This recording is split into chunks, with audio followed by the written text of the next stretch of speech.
Bien, on va débuter cette deuxième session donc sur la prise en compte du contexte dans les protocoles de recherche et puis ses conséquences que ça a pu avoir sur les effets des interventions. Donc ceux qui nous suivent en ligne, vous êtes encouragés à poser vos questions puisqu'on fera après chaque présentation donc un débat et un échange avec les questions donc, qui sont posées via le chat et puis bien sûr les questions de la salle.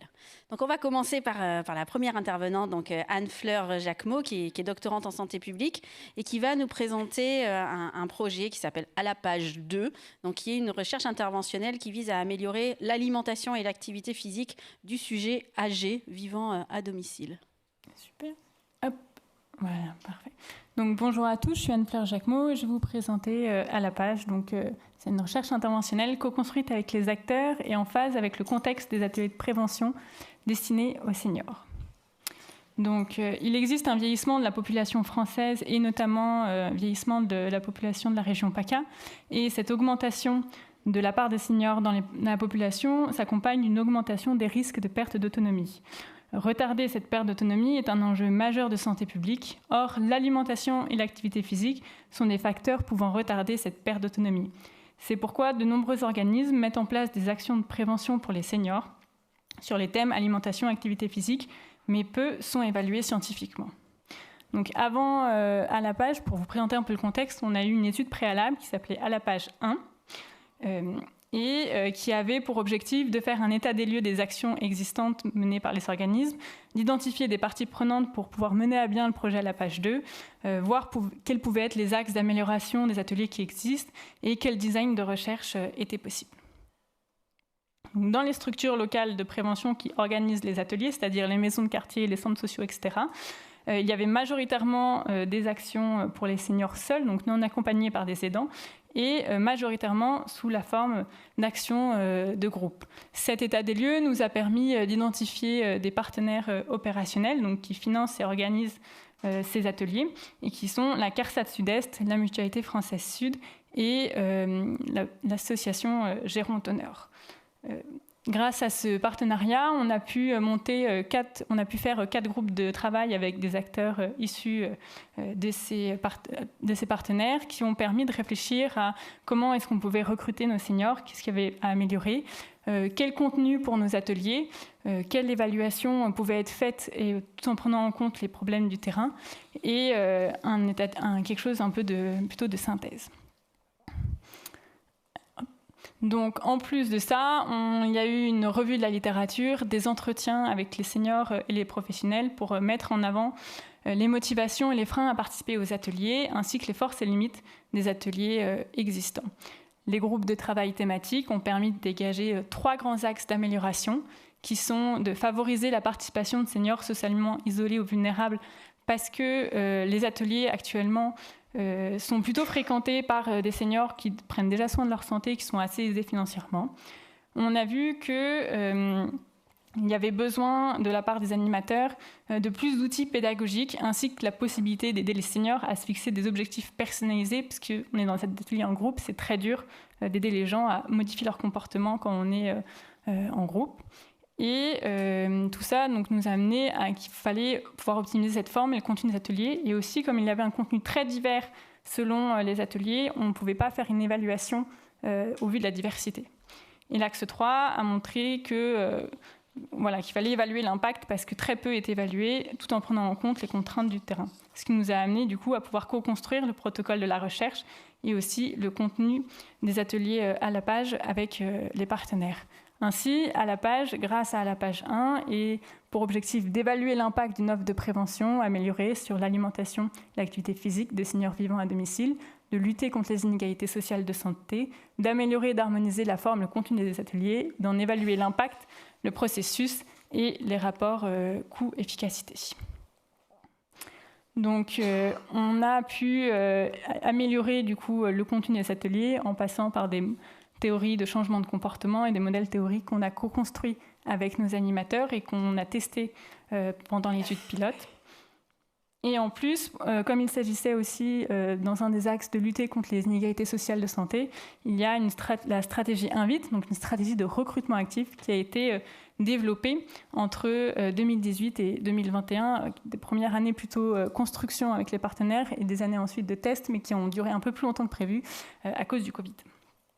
Donc pour détailler, Invite, on veut recruter des seniors isolés, donc nous on a choisi comme indicateur veuf, ou vulnérables financièrement qu'on a pu repérer car étant exonérés de la CSG, afin de recruter par atelier 2 à 3 de ces seniors en situation de fragilité sociale et économique. Pour faire ça, on a fait ça avec l'association Sudéval, qui est une structure d'évaluation pour apporter de l'aide aux seniors en région PACA.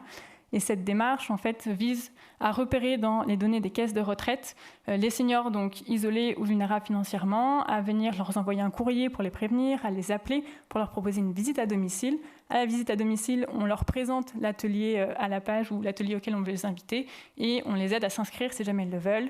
Une semaine avant l'atelier, on les appelle et ensuite ils sont accueillis dans la structure où a lieu l'atelier.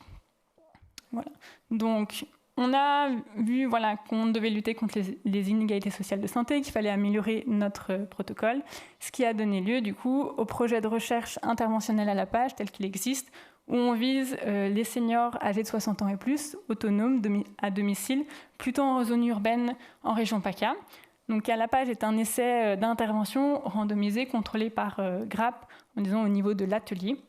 Et on a un bras intervention, un bras témoin. Donc, le bras intervention, c'est les ateliers à la page avec les évaluations qui sont intégrées pendant les séances d'atelier. Et le témoin, c'est d'abord une série d'évaluations et puis ensuite un atelier à la page sans les évaluations.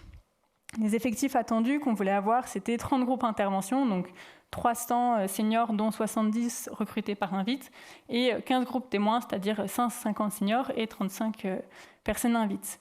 On a 3 points d'évaluation, donc au tout début de l'atelier, à la fin de l'atelier et 3 mois après l'atelier. Donc, on a mis en place le terrain à partir de 2020. Enfin, on a essayé de le mettre en place à partir de 2020 et on a certains imprévus forcément qui sont arrivés. Donc, tout d'abord, l'épidémie de Covid-19, où on a eu 6 mois de retard de terrain parce qu'on ne pouvait pas le débuter quand tout était fermé, que les centres sociaux ne faisaient plus rien. Donc on a retardé. Quand on a pu commencer l'intervention, on avait des jauges maximum. Normalement, pour un atelier, on voulait avoir 10 personnes à l'inclusion. Là, on a dû baisser à une jauge de 6-8 personnes, ce qui nous fait un moindre recrutement sur nos premiers ateliers. Et en plus, on devait avoir les passes sanitaires, forcément, parce qu'ils se regroupaient, ce qui a fait que ça peut créer un énorme biais de recrutement, parce que les gens qui ont les passes sanitaires, pas forcément des gens isolés ou vulnérables. En plus, en élément imprévu, on a recruté donc nos 25 structures pour organiser nos 45 ateliers. On a formé animateurs, les structures, etc. Sauf qu'on a eu des structures qui se sont désistées. Alors, il y a plusieurs explications. Déjà, parce que quand on a fait un appel à candidature pour que les structures viennent, mais parfois, c'était pour un atelier dans 1 an et demi, 2 ans. On sait qu'il peut y avoir beaucoup de turnover dans ces structures. Et donc, voilà, des structures se sont désistées. Donc, on a dû en recruter un petit peu en urgence hors appel à candidature. Alors, on n'a pas de déséquilibre dans nos ratios intervention et témoins, mais on a un déséquilibre entre nos blocs d'ateliers, c'est-à-dire on voulait étudier la saisonnalité, prendre en compte la saisonnalité des comportements. Donc, c'est pour ça qu'on a fait des blocs par période entre 2 vacances scolaires. Mais là, maintenant, nos blocs sont complètement distendus avec très gros blocs à certains moments et moins de personnes à certains moments. Et en plus de ça, on a eu l'arrivée d'un nouveau partenaire dans le projet, parce que la CARSAT, qui organisait les ateliers prévention, a délégué l'organisation de ces ateliers à une association qui s'appelle l'ACEPT. Donc, on a dû former ce partenaire un peu en cours de route au protocole à la page, alors qu'il n'avait pas participé à la construction, ce qui a fait que ça peut être plus difficile pour ce partenaire d'aller bien expliquer tous les tenants et les aboutissants de la recherche à toutes nos structures. Voilà. En plus, comme toute recherche, on avait des critères d'inclusion, notamment pouvoir lire et écrire le français, parce qu'il faut remplir des questionnaires, et aussi ne pas avoir participé à des ateliers de prévention c'était les 2 dernières années, parce qu'on ne voulait pas avoir des seniors qui sont déjà au max d'une bonne alimentation, une bonne activité physique, et sur lesquels on n'aurait pas beaucoup d'effets. Et ça, c'était trop compliqué pour les structures de pouvoir répondre à tous ces détails. Du coup, on a dû alléger nos critères, notamment le critère de ne pas avoir participé dans un atelier dans les 2 dernières années, qui a plus ou moins sauté, ce qui, malheureusement, nous fait un biais de recrutement assez important. Donc, quand même, dès le début du projet, on avait prévu de prendre en compte nos éléments de contexte dans l'évaluation, et ceci grâce à l'évaluation de la fidélité de la mise en œuvre. On cherche à analyser les impacts du contexte sur les résultats. Pour ça, on est passé par le modèle de Carroll, où il dit que, en fait, il y a une sorte de boîte noire entre l'intervention et les résultats. Et pour essayer d'aller comprendre ce qui se passe, on peut regarder quelle est la différence entre l'intervention prévue par les chercheurs et l'intervention réelle qui se passe. Pour mesurer ça, on regarde l'adhésion, on regarde quelle est la couverture, est-ce qu'on a bien notre public cible, quel est le contenu, est-ce qu'on a bien fait tout ce qu'on a prévu, est-ce que les gens viennent bien à toutes les séances, donc plutôt la fréquence, et est-ce que notre atelier dure le temps qu'il est censé durer. En plus, cette adhésion peut être modérée par deux facteurs qui sont la qualité de délivrance des animateurs et je vois pas très bien, mais là-bas, et l'implication des participants. Donc nos premiers résultats à mi-terrain là-dessus, c'est qu'en termes de couverture, bon, comme nos critères d'inclusion marchent quand même assez bien, il y avait seulement 8 seniors qui ne remplissaient pas les critères, surtout ceux qui se sont présentés, mais on a quand même ce qu'on a appelé des seniors à capacité limitée, c'est-à-dire des gens qui rentrent dans nos critères d'inclusion, mais qui ont par exemple un léger trouble cognitif, qui ont un petit peu de mal à écrire. On ne peut pas les exclure, mais on sait qu'ils vont ralentir l'atelier. Et en plus, mine de rien, en termes de couverture, au lieu d'avoir 45 ateliers, du fait des désistements de structure, on a pu en organiser seulement 38. On peut dire quand même en chose positive que notre contenu a été extrêmement bien respecté et délivré par nos animateurs sur toutes les activités qu'on avait prévues au sein des structures, des ateliers. Il y en a 96% qui ont été réalisés et lesquels qui n'ont pas été réalisés, c'est des choses comme une collation à la toute fin de l'évaluation ou des animateurs qui n'ont pas noté, qui se sont présentés aux seniors alors qu'on se doute bien qu'ils l'ont fait. Ensuite, on peut dire, à propos des animateurs, qu'il y a une très bonne qualité de délivrance. Ils ont tous eu une formation, ils sont tous sortis quasiment très satisfaits de ces formations et se sont tous sentis plutôt confiants et à l'aise pendant les différentes activités de l'atelier. En quelques points un peu négatifs en ce qui concerne notamment l'attrition, on avait prévu une attrition entre notre S0 et S-bilan, c'est-à-dire début du projet, évaluation à 3 mois, plutôt de 30%. Elle est beaucoup plus forte que prévu. Et on a eu beaucoup aussi de modifications de dates et de durée pour nos ateliers. C'est-à-dire, normalement, c'est des ateliers avec des sessions hebdomadaires, sauf que parfois, de temps en temps, il y a un problème et ça peut s'écarter d'une à deux semaines, ce qui, en fait, est assez mauvais pour que les gens reviennent de manière... reviennent. Enfin, l'engagement des participants, pour l'instant, à mi-terrain, était plutôt bon, avec une implication dans les activités ressentie par les animateurs qui était plutôt bon. Et on a quelques initiatives qui ont été prises, comme création de groupes WhatsApp, des inscriptions aux activités de structure qui nous ont été relevées pendant le terrain. Pour aussi aller un peu plus finement dans comprendre comment s'est passé notre terrain, on a aussi mené une enquête qualitative auprès de nos acteurs d'Alapage, où on a interrogé 21 acteurs, et on a fait une analyse thématique. Globalement, on a eu un accueil très favorable du projet car les acteurs étaient très intéressés par l'évaluation des ateliers, savoir quelles étaient leurs pratiques, avoir du nouveau contenu et pouvoir rencontrer de nouveaux partenaires. Par contre, ils nous ont émis des réserves sur la bonne compréhension du projet, l'organisation du projet et le recrutement des seniors. Plus exactement, ils nous ont dit que notre projet était plutôt complexe à comprendre, surtout pour les structures de terrain qui n'ont pas l'habitude de la recherche, que la coexistence pour une même structure d'atelier témoin et intervention au sein de sa structure, c'était compliqué pour eux de comprendre pourquoi ça avait le même nom, mais pourquoi ce n'était pas les mêmes modalités exactement. Il y a eu des difficultés à comprendre le rôle de tous les acteurs différents pour les structures. Enfin, ils nous ont dit quand même que le fait que les ateliers à la page soient greffés sur un format qui existe déjà a permis vraiment d'aider à quand même comprendre ce projet. On a eu des freins à la bonne organisation, donc il y a eu un manque d'implication de certains acteurs, certains directeurs de structure, mais aussi on sait qu'ils sont débordés, qu'ils n'ont pas forcément le personnel. Et les contraintes de la recherche dans le planning ont pu être un peu lourdes. Cependant, en levier à l'organisation, il y a eu un effet d'entraînement, c'est-à-dire pour les partenaires, quand vous avez déjà expliqué 3 fois à des structures différentes qu'est-ce que c'est à la page, la 4e fois, ça va mieux. Et enfin, on a certains acteurs qui étaient extrêmement impliqués, certains directeurs de structure, notre chargé de logistique qui a vraiment aidé à ce que le projet se passe bien. Et enfin, on a eu des freins et des leviers au recrutement des seniors. Les animateurs nous ont relevé une information insuffisante des seniors qui étaient recrutés par les structures, ce qui a fait que des seniors ont pu partir assez rapidement parce qu'ils ont compris que ce n'était pas du tout ça à quoi ils s'attendaient. Le fait qu'on ait allégé nos critères d'inclusion au cours de la recherche a plutôt bien aidé. Et enfin, on a quand même anticipé l'attrition des seniors parce qu'on savait qu'entre le moment où on inscrit un senior à un atelier et le moment où il vient effectivement, il y a un trou. Et du coup, on demandait aux seniors, aux structures, de plutôt inscrire 15 personnes pour essayer d'avoir vraiment 10 personnes qui venaient. Voilà, donc en conclusion, on peut dire que la co-construction du projet, à la page 1, l'anticipation de certaines difficultés et l'étude de la fidélité facilite la prise en compte d'Alapage, que malgré des imprévus au cours du terrain, la fidélité de mise en œuvre de l'intervention est plutôt bonne et que les résultats en cours d'analyse ne devraient pas être trop impactés par ces imprévus. Donc, si vous voulez plus d'informations sur le projet Alapage, je vous invite à aller voir notre site internet.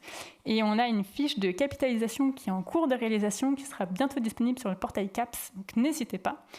Voilà, merci de votre attention et si vous voulez plus de détails, vous pouvez toujours me contacter. Merci. Bien, peut-être on vous invite à nous rejoindre pour répondre aux questions. On m'a dit qu'il fallait faire ça comme ça. Alors, est-ce qu'il y a des questions dans la salle? Parce que pour l'instant, sur le chat, on n'en a pas vraiment. Alors, s'il n'y a pas de questions, moi, je vais en poser une première. Ah, il y a une question. C'est que moi qui ne voyais pas. Ah, d'accord, pardon.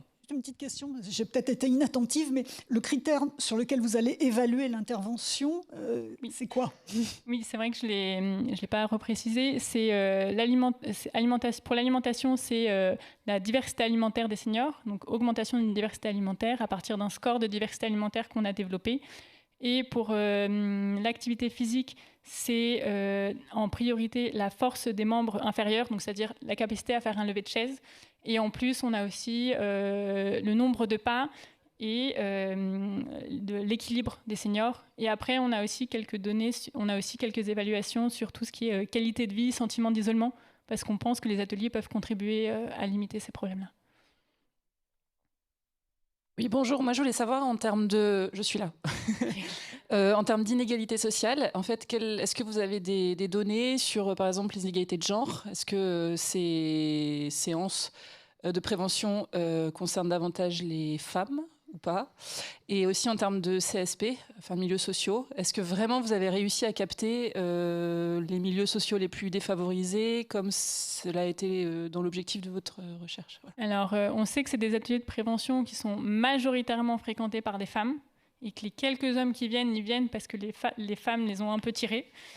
On sait que c'est plutôt des CSP+. Là, dans la page sur hommes-femmes, on n'a pas encore les résultats, mais de ce que les animateurs nous ont dit, ça reste majoritairement des femmes. Et en ce qui concerne Invite, on a réussi en moyenne à avoir une personne Invite par atelier, ce qui est déjà, c'est un peu moins que notre objectif, mais c'est déjà un beau progrès quand on sait que sinon ces gens ne viennent pas du tout aux ateliers. Merci. Est-ce qu'il y a d'autres questions? Je vois. Pas forcément toujours. Bon, je vais poser ma question. Déjà, moi, ce que je trouve hyper intéressant, c'est de voir le temps que ça a pris, finalement, entre 2016, 2024, et puis on n'est pas encore au bout parce qu'on n'a pas encore les résultats. Donc, ça illustre bien que faire de la recherche interventionnelle, ça implique du temps. Et c'est souvent aussi ce qui est compliqué pour les acteurs de terrain ou les structures qui veulent des résultats assez vite, etc. Et parfois, le temps de la recherche, le temps des acteurs, c'est pas le même. Moi, j'avais une question par rapport à l'attrition. Vous disiez tout à l'heure qu'elle a été importante, elle a été plus importante que ce que vous pensiez. Est-ce que vous pouvez nous donner les raisons de cette attrition? Alors, une première raison de l'attrition, vient un peu des caractéristiques de cette population, dans le sens où les seniors, c'est une population qui va avoir, même si on pense qu'elle a beaucoup de temps, qui va avoir certains des petits-enfants à garder, des maladies, des rendez-vous médicaux fixés depuis très longtemps. On a une attrition très forte aussi entre la première séance, la deuxième séance, le moment où les gens vraiment comprennent ce qui se passe et s'inscrivent. Et c'est pour ça que l'information insuffisante des seniors relevée par les animateurs pointe un peu ce problème-là. C'est majoritairement ça. D'accord, donc c'est une attrition en fait, du fait qu'ils n'aient pas continué les séances. Oui. Mais entre le moment où vous avez recruté et le moment où ils sont venus, est-ce que là aussi il y a eu une perte entre guillemets ou vous ne savez pas vraiment? Parce qu'effectivement, comme vous disiez, il y a quand même pas mal de pertes entre la première séance et la deuxième séance. Oui, alors entre le moment... Alors déjà, ce n'est pas nous qui recrutons, c'est les structures de terrain parce qu'elles connaissent en fait leur terrain et nous, on n'a pas eu tout ça. On sait qu'ils avaient la consigne de recruter 15 personnes et on vérifiait quand même avec eux qu'ils avaient au moins 12 à 15 personnes inscrites sur les listes. Et en moyenne, on avait 10 personnes qui arrivaient en atelier. Donc ça, on savait qu'on avait ce trou-là, mais qui, lui, était prévu. Et du coup, on a pu anticiper un petit peu ça. Très bien, merci. Cyril. Si, j'aurais deux types de questions. La première, elle est sur la transférabilité. Est-ce que vous avez imaginé d'ores et déjà comment vous pourriez déployer cet essai qui a quand même pas mal de contraintes que vous nous avez présentées?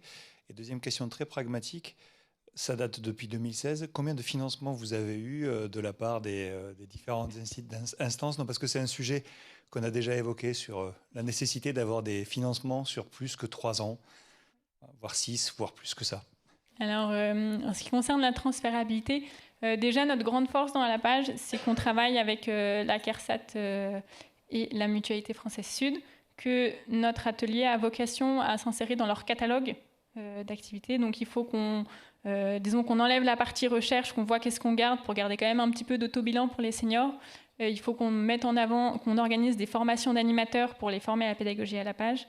Mais le but, c'est que la CARSAT et la Mutualité Française Sud puissent le prendre en routine. Après, on a quelques autres pistes, mais qui sont assez moins sérieuses. Alors, pour la question des financements, je suis un peu gênée parce que je ne connais pas très bien les montants personnellement, donc je ne pourrais pas...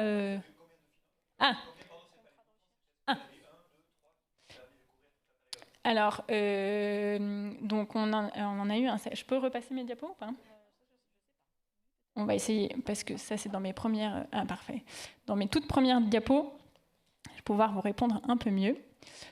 Pour à la page 1, si j'y arrive, voilà. Donc pour à la page 1, on avait eu un financement de l'IRESP. Pour Invite, on avait eu un financement de la conférence des financeurs. Et pour à la page 2, on a eu tous les financements qui vont apparaître dans ma première diapo, si j'arrive. Voilà. Financeurs, on a eu un IRESP, l'ARS, la région Sud, la CARSAT qui a financé un petit peu, l'Université de Bordeaux pour une thèse et la Mutualité Générale. Voilà. Sacré paquet de financeurs qu'on remercie évidemment. Oui, il faut les remercier. Passage, très fortement. Mais la question que pose Cyril, et c'est un petit peu ce qu'on a commencé à discuter ce matin, c'est comment on va faire après, parce que là, effectivement, on voit que c'est des organismes de recherche, c'est ce qui est tout à fait normal. Hein. C'est après, si les résultats sont satisfaisants, comment on fait finalement pour arriver à maintenir ce type d'intervention? Alors, je ne sais pas si vous avez la réponse ou si vous avez des idées, mais effectivement, c'est toute la difficulté finalement. Exactement, et là, on commence à rechercher des financements pour préparer la transférabilité et la maintenir. Et c'est vrai que c'est une grosse question qu'on se pose. Voilà. Ok, est-ce qu'il y a d'autres questions dans la salle? Le chat, il n'y en a pas? Oui, toi tu veux. Donc, merci beaucoup pour cette présentation. Je ne sais pas si vous l'avez explicité ou pas, ou si j'ai été distraite, mais vous avez énuméré un certain nombre d'éléments contextuels. Est-ce que vous avez réussi à faire le lien entre ces éléments et des modifications sur les indicateurs de santé? Est-ce que vous avez réussi à faire une analyse sur comment ces éléments-là, par exemple, on évoquait la question de l'attrition, qui est un résultat en soi, les gens ne viennent plus. Donc, vous avez donné des explications sur cette attrition-là. Est-ce que dans les recommandations que vous allez faire et l'interprétation des résultats que vous allez faire, ça va jouer, par exemple, sur les recommandations, sur la mise en œuvre du programme? Est-ce que vous avez vraiment, pour reformuler ma question, essayé de préciser comment tous les éléments que vous nous avez évoqués, au-delà de les mettre à plat, comme ça, en disant ça joue, parce que vous nous avez dit ça joue, ça influence. Est-ce que vous avez essayé soit de repérer, ça modifie l'implémentation, ça modifie l'acceptabilité, ça modifie la participation, ça modifie directement le résultat? On a essayé de le faire grâce à l'enquête qualitative auprès des acteurs, notamment. Dans les grosses recommandations qu'on a et que les acteurs nous ont fait, ça a été déjà de faire un format plus court d'atelier, parce que nous, on avait un petit peu plus de séances et ça, ils nous disaient que c'était un peu trop long. On a aussi, dans tout ce qui est implémentation, compréhension du projet, les structures nous ont dit qu'il fallait qu'on aille les voir en tête-à-tête pour leur expliquer le projet et que juste le partenaire qui explique, ce n'était pas suffisant. Donc on a beaucoup de détails sur ce qui est implémentation. Après, résultat, il faut qu'on puisse se pencher un peu plus dessus. Très bien, on arrive au bout de notre temps. Merci, merci beaucoup. Il y avait une dernière question. Ah ben voilà. Allez, une petite dernière alors. Hein. Oui, bonjour. C'est pas vraiment une question, c'est une information. C'est vrai que j'ai participé à la capitalisation de votre projet et c'est ce qui m'a paru aussi intéressant dans le financement pour pouvoir mettre en place le projet de recherche interventionnelle, c'est que c'est porté par l'ORS, dans lequel il y a des équipes de recherche et qui en fait sont finançables aussi par l'IRESP.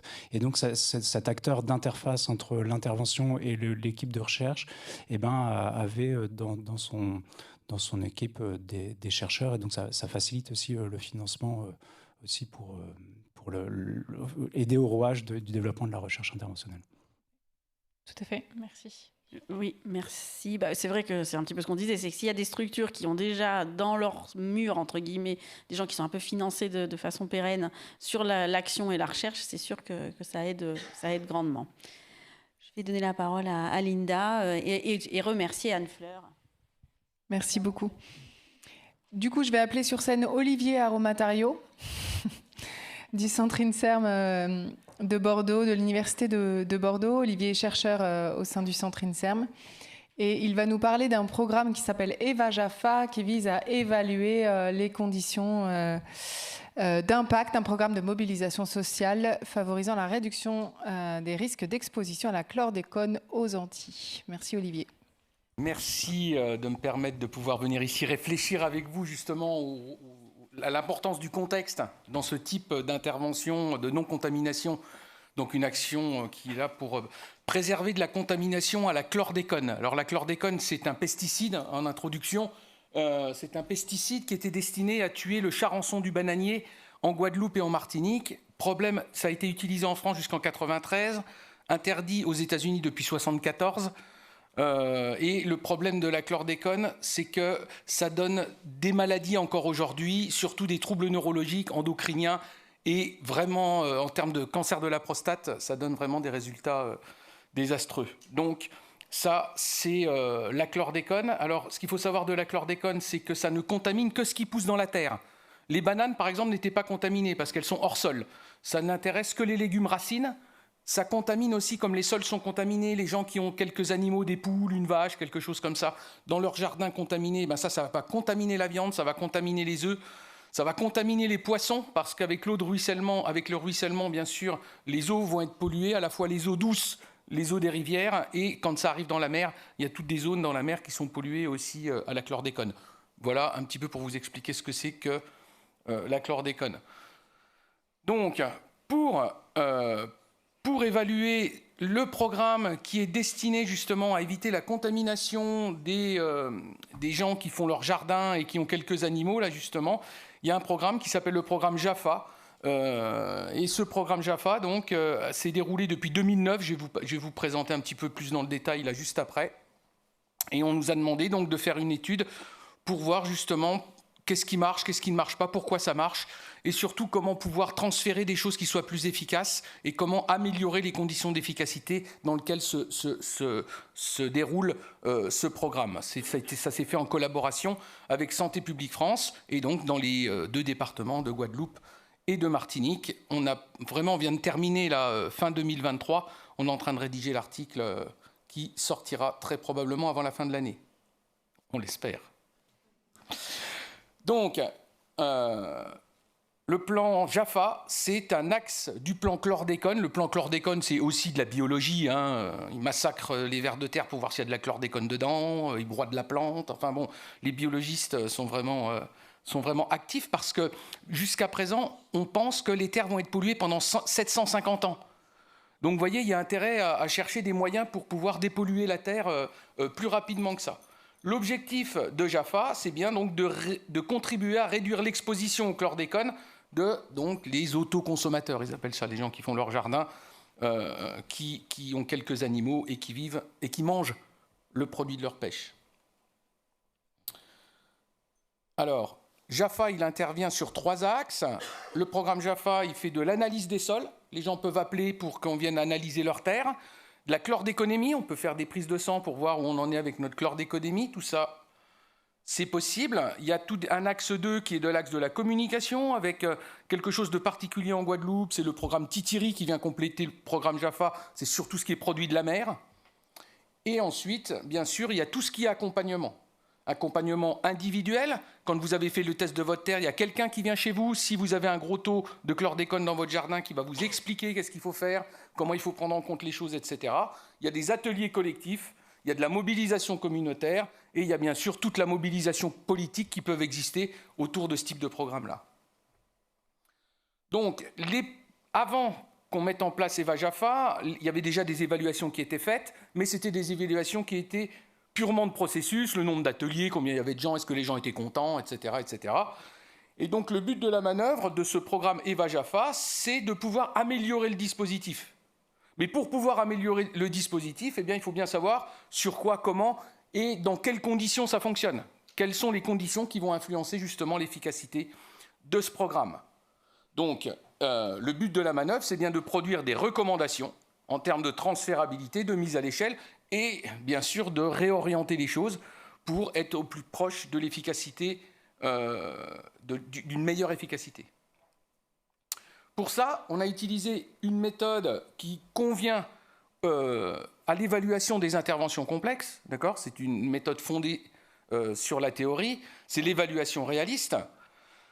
Pourquoi ? Parce qu'elle est adaptée pour des études rétrospectives. Le but de la manœuvre, ce n'est pas de pouvoir démontrer quelque chose, comme un essai par exemple, mais c'est bien de pouvoir expliquer comment ça se passe. Et ça utilise une comparaison intra-programme. Il n'y a pas de groupe témoin et de groupe... non, parce que là, ce n'est pas possible. De toute façon, c'est sur les îles. Donc, que nous dit l'évaluation réaliste ? Eh bien, c'est que l'évaluation, dans son contexte, elle produit des mécanismes qui génèrent des résultats. C'est pour ça que on parle de configuration, contexte, mécanisme, effet.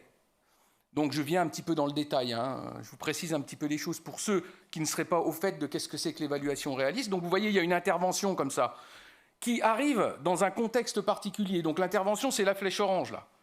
Elle arrive dans un contexte particulier et quand elle rentre dans ce contexte, eh bien, les effets de l'intervention vont être modifiés. C'est-à-dire qu'en fonction du contexte, c'est exactement ce qui a été dit ce matin, en fonction d'un contexte ou d'un autre contexte, les effets de l'intervention ne vont pas être les mêmes. Alors, l'intervention elle-même, vous vous rendez compte qu'elle joue le rôle de contexte. Pour la population, quand il y a une intervention qui arrive, ça joue un rôle de contexte. Donc, on va parler du contexte propre à l'intervention, ça sera le contexte interventionnel. Et le contexte dans lequel va s'inscrire l'intervention, ça va être le contexte externe à l'intervention. D'accord ? Donc, on a un contexte interventionnel, un contexte externe à l'intervention. Et tout ça, ça va activer des mécanismes qui vont donner un effet à la fin. Le but de la manœuvre, c'est de pouvoir développer une théorie de moyenne portée. Ça veut dire quoi, cette théorie de moyenne portée ? Ça veut dire qu'on va décrire comment ça marche. Vous allez voir, je vais vous donner des exemples très concrets. On va dire, tiens, si on fait ça, eh bien, ça va donner confiance à la population et donc ils vont avoir envie de venir aux ateliers, par exemple. Vous voyez, ça s'appelle une chaîne causale. Contexte, mécanisme, effet. Ils vont venir aux ateliers. S'ils viennent aux ateliers, on sait qu'ils vont avoir plus de chances de modifier leur comportement que s'ils n'y viennent pas. Donc, quelle méthode on a utilisée ?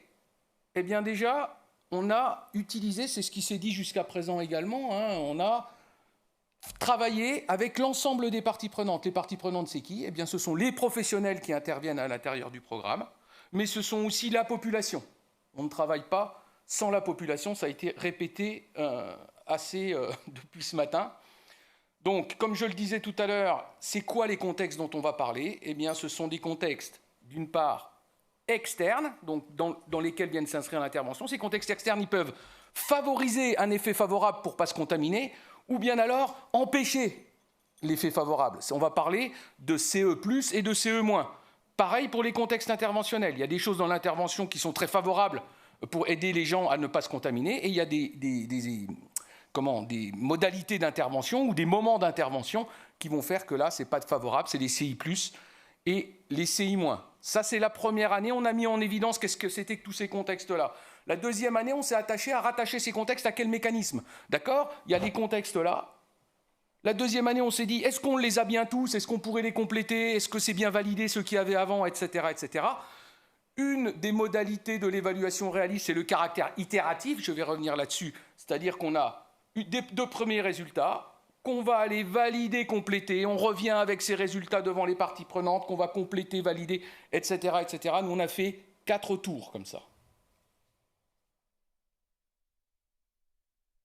Voilà, les 4 étapes itératives, comme je vous le disais, avec les parties prenantes du programme, donc les acteurs et la population. On a commencé par faire une revue de la littérature, qu'est-ce qu'il y avait dans la littérature pour nous dire s'il y a une pollution de l'environnement, qu'est-ce que c'est qui fonctionne pour que la population elle ne se contamine pas avec ça. Ensuite, on est venu avec ces résultats qu'on a trouvés dans la littérature. En gros, là, on avait trouvé 49 contextes, pour vous dire un petit peu le volume. 49 contextes dans la littérature. On est revenu en séminaire et en focus group. On s'est dit, tiens, ça, est-ce que c'est adapté à la Guadeloupe et à la Martinique? Est-ce qu'il y en a d'autres? Etc. On a travaillé avec les professionnels d'un côté, avec la population de l'autre, et on a défini toute une liste donc, de contextes qui influençaient les résultats de ce type d'activité. Et là, à partir de l'ensemble de ces résultats-là, on a constitué les grilles d'entretien pour avoir des entretiens individuels avec les professionnels et avec des personnes de la population. En tout, sur l'ensemble du programme, on a fait 105 entretiens. Vous voyez, c'est déjà pas mal, hein, analyser 105 entretiens. Il y a une masse comme ça de données qu'on a récupérées tout au long du programme. En tout cas, le premier tour, revue de la littérature, on a parlé avec les professionnels, avec la population, on a constitué à partir de ces résultats-là des grilles d'entretien, et on a été posé des questions, et on est revenu avec les résultats. Hop, deuxième tour, on est revenu avec l'ensemble de ces résultats devant les professionnels et devant des groupes de population pour qu'ils viennent nous dire, oui, mais les résultats là, ouais, bon, ça, ouais, mais par contre, il y a ça aussi, ça c'est bien, ça c'est pas bien, etc., etc. Il y a une validation également, donc, des résultats lors du deuxième tour. Avec toute cette validation-là, on a refait des grilles d'entretien et voilà, pour les professionnels et pour la population, et on est reparti en entretien auprès des professionnels et la population. Et pour le tour-là, il fallait qu'on repère les mécanismes. Donc non seulement on est venu valider tous les contextes, encore une fois, qu'on avait trouvés, mais en plus, on s'est attaché à aller chercher pourquoi ils disaient ça. Qu'est-ce qu'ils pensaient que ça faisait, ces contextes-là, sur les effets, et pourquoi ça faisait ça. Par quoi ça passait pour réussir à ce que les gens ne se contaminent pas, ou pourquoi ça freinait que les gens ils arrivent à ne pas se contaminer. Oups là, je peux reculer. Super. Et avec ces deuxièmes vagues d'entretien, eh bien, on est retourné faire un dernier séminaire. Dans ce dernier séminaire-là, eh bien, on a reposé encore une fois la même question. Qu'est-ce que vous en pensez? Donc on est arrivé, revue de littérature, 49 contextes. Premier tour, on avait 94 contextes. Et dernier tour, on a 128 contextes. Donc on a 128, les épidémies, on dirait des facteurs qui influencent le résultat à la fin, qu'il soit positif ou qu'il soit négatif, hein, en tout. Voilà, on les a classés pour les facteurs externes en 5 catégories. Il y a tout ce qui est de l'ordre économique, organisationnel, tout ce qui est scientifique, socio-culturel, vraiment lié à la population, et toutes les politiques autour des individus. Ce qui est purement lié à l'intervention, les contextes interventionnels, il y a tout ce qui est de l'ordre de l'accessibilité, la communication, les méthodes qui sont utilisées à l'intérieur des ateliers, l'organisation globale du programme JAFA et la valorisation de tout ce qui est fait, et surtout des individus qui y ont participé. On ne voit pas. Ah, les histogrammes sont transparents. C'est pas le même logiciel. Alors, en fait... la technique ne peut rien faire, parce que sinon, il faut que je mime les histogrammes. Donc, ça ne va pas être facile. Donc, ce qu'on voit, en fait... Ce qu'on voit pas. Il faut que je vienne... Je suis obligé. Donc ici, ce qu'on voit, eh bien, c'est que... voilà. Donc c'est qu'on voit là le cercle rouge où vous voyez rien en dessous. Ici, ce sont les contextes interventionnels, un histogramme, et ici, ce sont les contextes externes, un histogramme. Ce qu'on voit en fait, c'est qu'il y a 62% de contextes interventionnels qui sont favorables à la modification de comportement. Ça, c'est plutôt bien. Ça veut dire que le programme, il aide majoritairement à ne pas se contaminer. Il y a quand même un peu de boulot. Ah non, je l'ai là. Il y a quand même un peu de boulot à faire parce qu'il y a encore 38% de choses négatives qui empêchent les gens de ne pas se contaminer.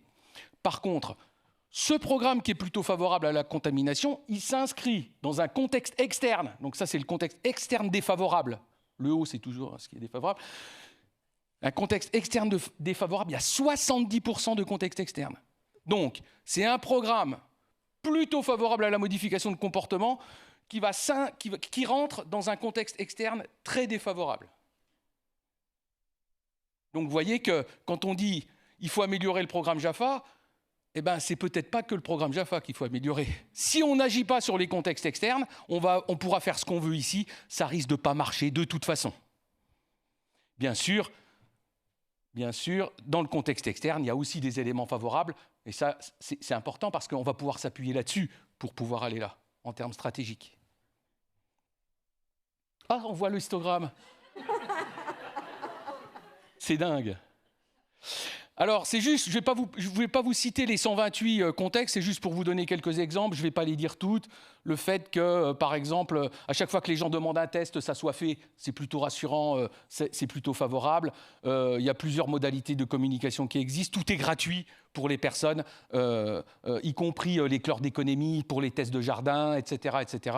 Tout ça, ça ne coûte absolument rien. Dans les contextes interventionnels plutôt défavorables, eh bien, on donne des conseils, par exemple, à l'intérieur du programme, il faut faire des poulaillers surélevés. OK, mais ça coûte quelque chose. Et manque de chance, les gens qui sont les plus contaminés, ce sont ceux qui habitent sur les hauteurs, et c'est là qu'avaient les bananiers. Et pourquoi ils habitent sur les hauteurs? Parce que c'est ceux qui ont moins d'argent que ceux qui habitent au bord de la mer, parce que c'est moins cher sur les hauteurs. Et donc, on donne des conseils à des gens, il faut faire, donc c'est des cultures hors sol, par exemple, les conseils. Il faut faire dans des bacs hors sol, ramener de la terre, faire des cultures de poulaillers surélevés. Par exemple, si les poules, elles courent aussi en Guadeloupe et en Martinique, c'est parce qu'il y a des bêtes qui rentrent dans les maisons et les poules, pof, elles mangent les scolopendres, tous les trucs qui peuvent traîner, tout ça. Ça sert aussi à ça. Et on conseille de faire des poulaillers surélevés. Voilà, c'est pas facile, d'accord? Et puis en plus, il faut avoir les compétences pour le monter. Faut, on donne des plans, comment il faut faire, etc. Mais il faut acheter, il faut faire, et puis il faut le fabriquer, etc., etc. Ensuite, il n'y a pas de suivi sur le terrain. C'est-à-dire que les gens dans leur quartier, ils ont un atelier chlordécone, et puis après, ils n'en entendent plus parler. Donc ils ne savent pas. Au bout d'un moment, ils se demandent s'il y a encore de la chlordécone ou non. C'est pas facile. Donc bien sûr, le manque de relais assuré par les pairs. Et le manque de communication sur les dernières avancées scientifiques, personne ne sait où on en est. Alors on en est où dans les recherches, etc. Personne ne sait. Je vais vous donner après un exemple. Dans les recommandations qu'on a fait, ça en fait partie. Par contre, dans ce qui marche bien, dans les contextes externes à Jaffa maintenant, je commence par ce qui marche bien parce que je veux finir, bien sûr, par le plus important. C'est quoi qui marche bien? C'est qu'ils ont fait une marque qui s'appelle Mosso Tela. Mosso Tela, ça veut dire que il n'y a pas de pesticides, en tout cas c'est en dessous des normes autorisées. Ensuite, ce n'est pas spécifique à la chlordécone, mais ça marche aussi. Ensuite, il y a des habitudes déjà qui existent. Les gens, ils le savent, alors il y en a déjà qui font attention. Mais comme d'habitude, ce n'est pas toujours ceux qui en ont le plus besoin qui font le plus attention. Ensuite, les agriculteurs sont formés aussi, parce que c'est eux qui produisent. Je regarde le temps où j'en suis, je suis à l'aise. Association des collectivités territoriales au programme, eh bien, c'est vraiment important que les gens y sentent derrière qu'il y ait des collectivités territoriales avec eux. Alors, les contextes externes défavorables, ça c'est le gros truc, et je vous les ai classés dans l'ordre. Les autres, il n'y avait pas d'ordre, mais là, moi, j'ai demandé aux professionnels qui m'aident à fixer des priorités sur quoi il fallait agir.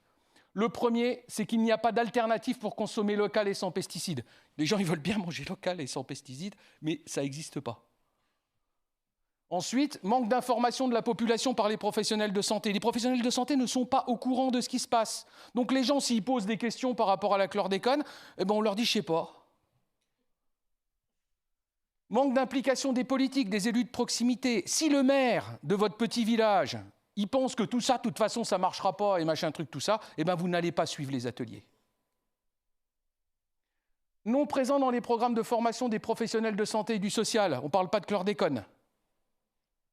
Mauvaise connaissance de la qualité des sources d'eau. On ne sait pas si finalement c'est pollué ou si ce n'est pas pollué. En réalité, tout est pollué. Manque d'information dans les grandes et moyennes surfaces. Vous savez, dans les supermarchés, c'est marqué sur le ticket de caisse qu'il n'y a pas de parabènes dans le ticket de caisse, mais ce n'est pas marqué qu'il n'y a pas de chlordécone dans les légumes. Vous voyez, donc les gens, qu'est-ce qu'ils pensent? Eh bien, ils pensent que si ce n'est pas marqué, c'est parce qu'il y en a. Ça, c'est les gens qui m'ont dit ça, hein, ce n'est pas les professionnels. Et si je vous disais pourquoi ils pensent ça, c'est pire. Donc, maintenant, deuxième question, c'est les éléments du contexte ayant un impact négatif ou positif sur les effets de l'intervention.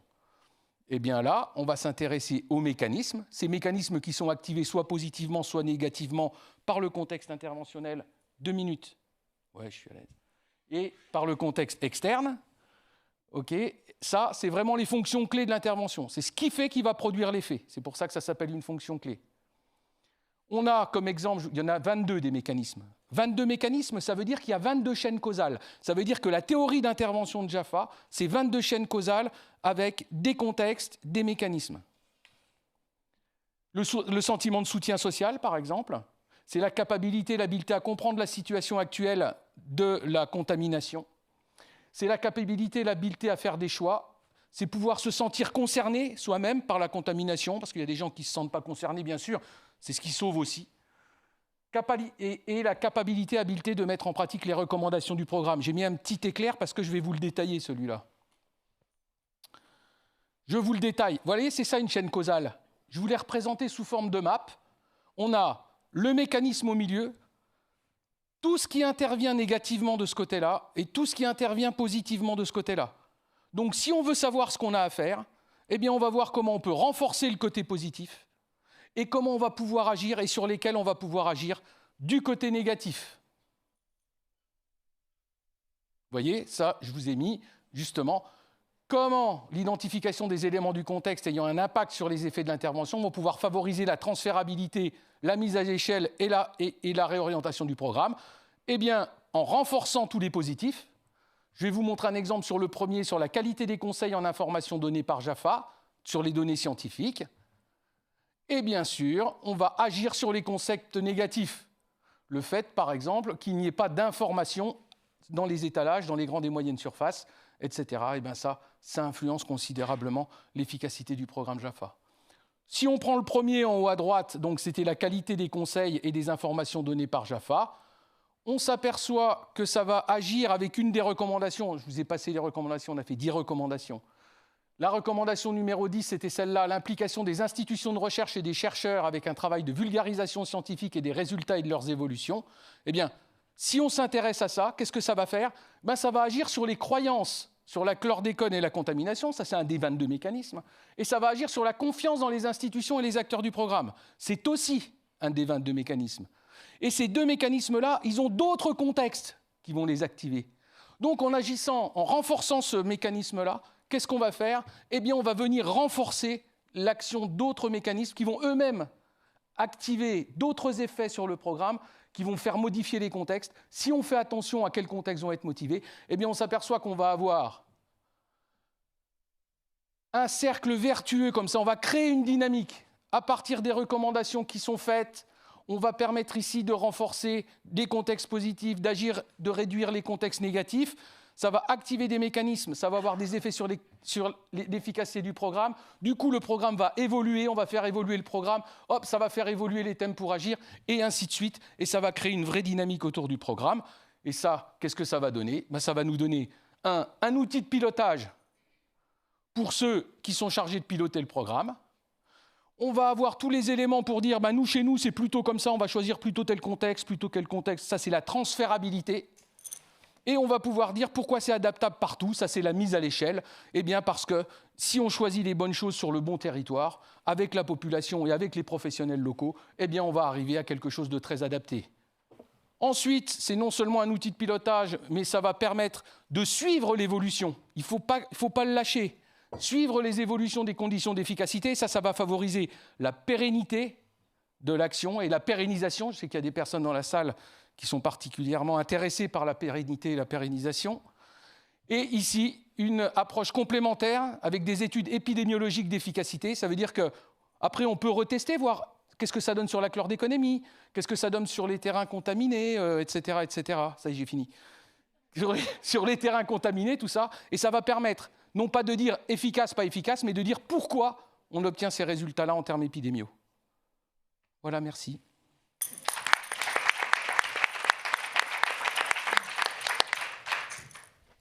Merci beaucoup, Olivier. J'ai une question sur le... Vas-y, installe-toi. J'ai une question sur le chat. Toutes ces composantes défavorables vont-elles être prises en compte pour l'adaptation du programme JAFA?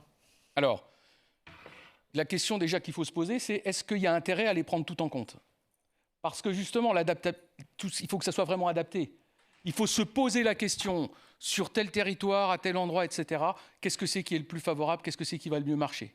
Donc c'est être pris ou pas pris, mais en plus, comment ça va être pris? Lesquels on va mettre ensemble pour que ça se potentialise? Il y a toute une réflexion à mettre en route, je dirais, à créer une dynamique autour de ces contextes pour se poser la question localement, tiens, pour ce site-là, voilà le mieux. Nous, on pense qu'il va falloir plus démarrer par là, en croisant ces deux choses-là. Voilà. Donc, ce n'est pas tout, c'est vraiment, il faut choisir. Merci. Est-ce qu'il y a des questions dans la salle? Cyril? Pour lancer le débat, merci vraiment pour cette présentation, vraiment très très claire. Une question qu'on peut se poser, c'est celle de la validité du modèle tel qu'il a été proposé à la fin. C'est basé sur de l'analyse de la littérature, des allers-retours avec des populations, mais c'est pas n'importe qui vient participer à ces ateliers, ils sont choisis comment, etc. Bon, bref, vous voyez les questionnements. Comment vous posez la question de la validité de ce modèle? Comment on pourrait encore plus l'améliorer dans la démarche? Alors déjà, qui vient, qui ne vient pas, c'est déjà dans les contextes. D'accord? C'est-à-dire, par exemple, la question que je pose tout le temps, c'est comment on fait pour toucher ceux qui habitent dans les hauts qui ne descendront jamais en bas. D'accord? Et si vous allez en haut, ils ne viendront pas de toute façon. D'accord? Donc ça veut dire quelle dynamique il faut créer, et c'est pour ça que je pense que les collectivités territoriales et surtout les municipalités, elles ont un gros rôle à jouer. Et la mobilisation des municipalités sur ce type de programme va permettre de toucher les plus reculés. Parce que les maires, ils savent très bien que leur village, il est très touché. Ce n'est pas facile pour un maire de dire c'est beaucoup touché. Ce n'est pas facile pour un propriétaire de terrain de dire mon terrain, il est pollué, je n'arriverai pas à revendre, etc. etc. Vous voyez, c'est compliqué tout ça. Donc, si on veut pouvoir toucher ceux qui n'y arrivent pas, il y a déjà, je pense, des étapes à passer avant, c'est-à-dire de permettre à tout le monde de s'exprimer sur c'est quoi leurs besoins vraiment locaux, etc. et de pouvoir impliquer aussi les collectivités territoriales dedans.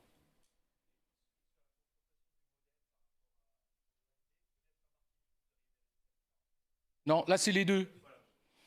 J'ai pas vu, on n'a pas. Vous voyez, on n'a pas de petit P de tout ça pour savoir comment que ça se passe. Mais en tout cas, on n'a pas repéré des différences majeures. À part dans les produits de la mer, on n'a pas repéré de différences majeures entre la Guadeloupe et la Martinique. Vous voyez, en termes de contexte, hein.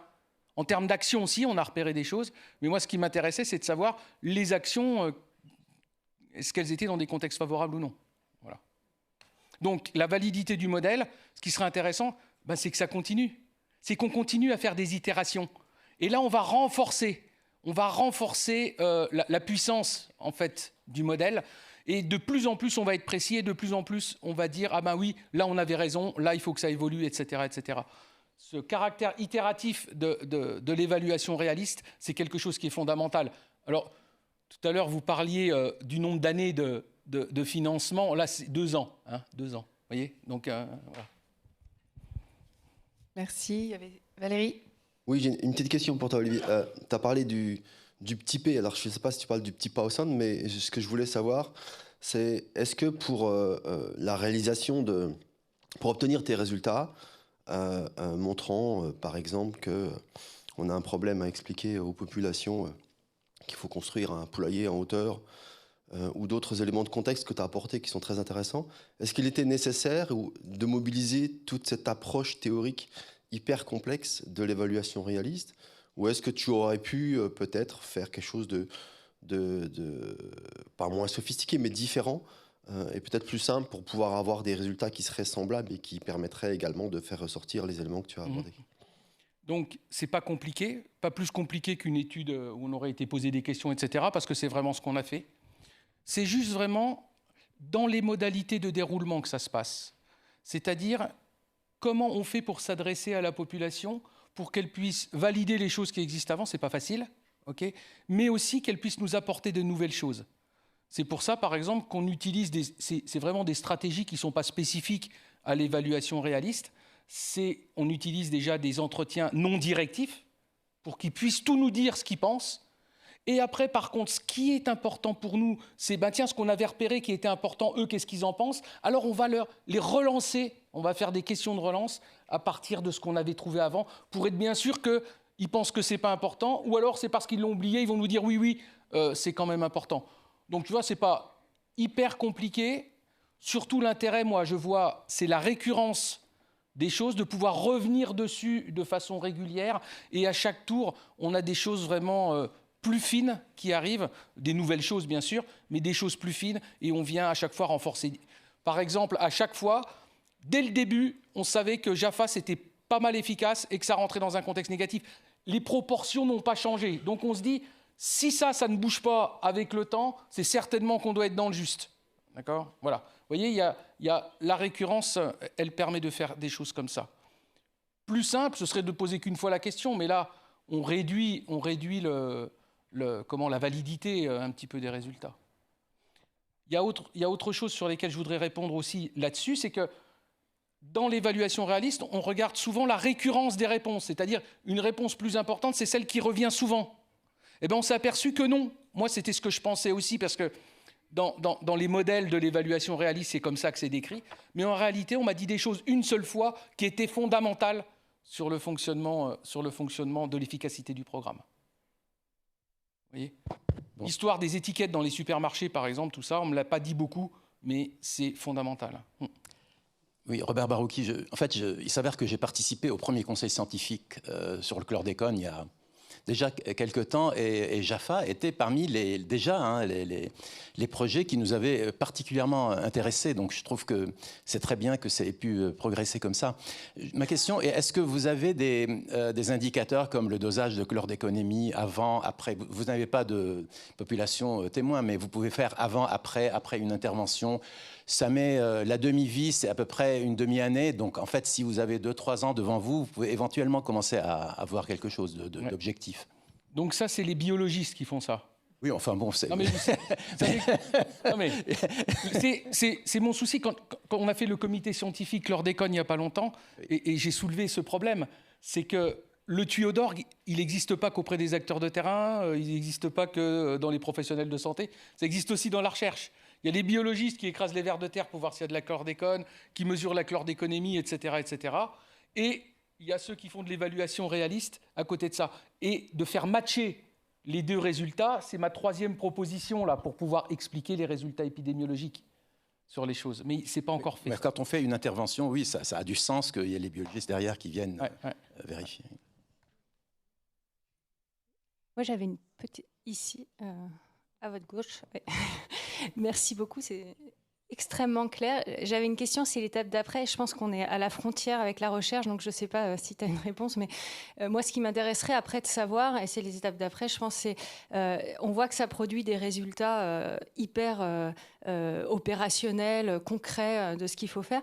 Et est-ce que tu comptes étudier une collectivité, quelqu'un qui compte s'emparer de ça, est-ce que vraiment elle arrive au milieu de tout ça, à aller tirer les bonnes informations, se dire je suis dans ce cas-là, le contexte, est-ce que ça on peut l'analyser? Parce que j'ai l'impression que ça c'est aussi les freins. Là on produit les données et de plus en plus concrètes et intéressantes pour le terrain, mais est-ce qu'il ne faut pas aller étudier leur mobilisation derrière Bien sûr, c'est le fondement de l'efficacité du programme. Si, pour utiliser ça, il n'y a personne derrière qui reprend la méthode et que ça sert à caler un meuble en disant « ouais, c'est super bien, c'est très clair ce que vous dites », vous voyez que là, il ne va pas se passer grand-chose derrière. Par contre, moi, je vois très bien, on pourrait faire un petit logiciel facile où on mettrait les contextes et où on pourrait dire « tiens, j'agis là-dessus, tiens, ça va agir sur tel mécanisme, tel mécanisme. » Ah ben alors, on va choisir déjà un contexte qui va agir sur plein de mécanismes. D'accord ? Priorisons comme ça, d'accord ? Je ne vous ai pas donné d'exemple, mais on peut le faire, ok ? Et ça donne, ah ben tiens, on va démarrer à faire ça très simple, des choses simples à faire tout de suite et dont on sait que ça va vraiment agir sur les conditions d'efficacité du programme. Voilà comment on l'utiliserait par la suite. Merci beaucoup. Je propose qu'on arrête les questions là parce qu'on dépasse le temps.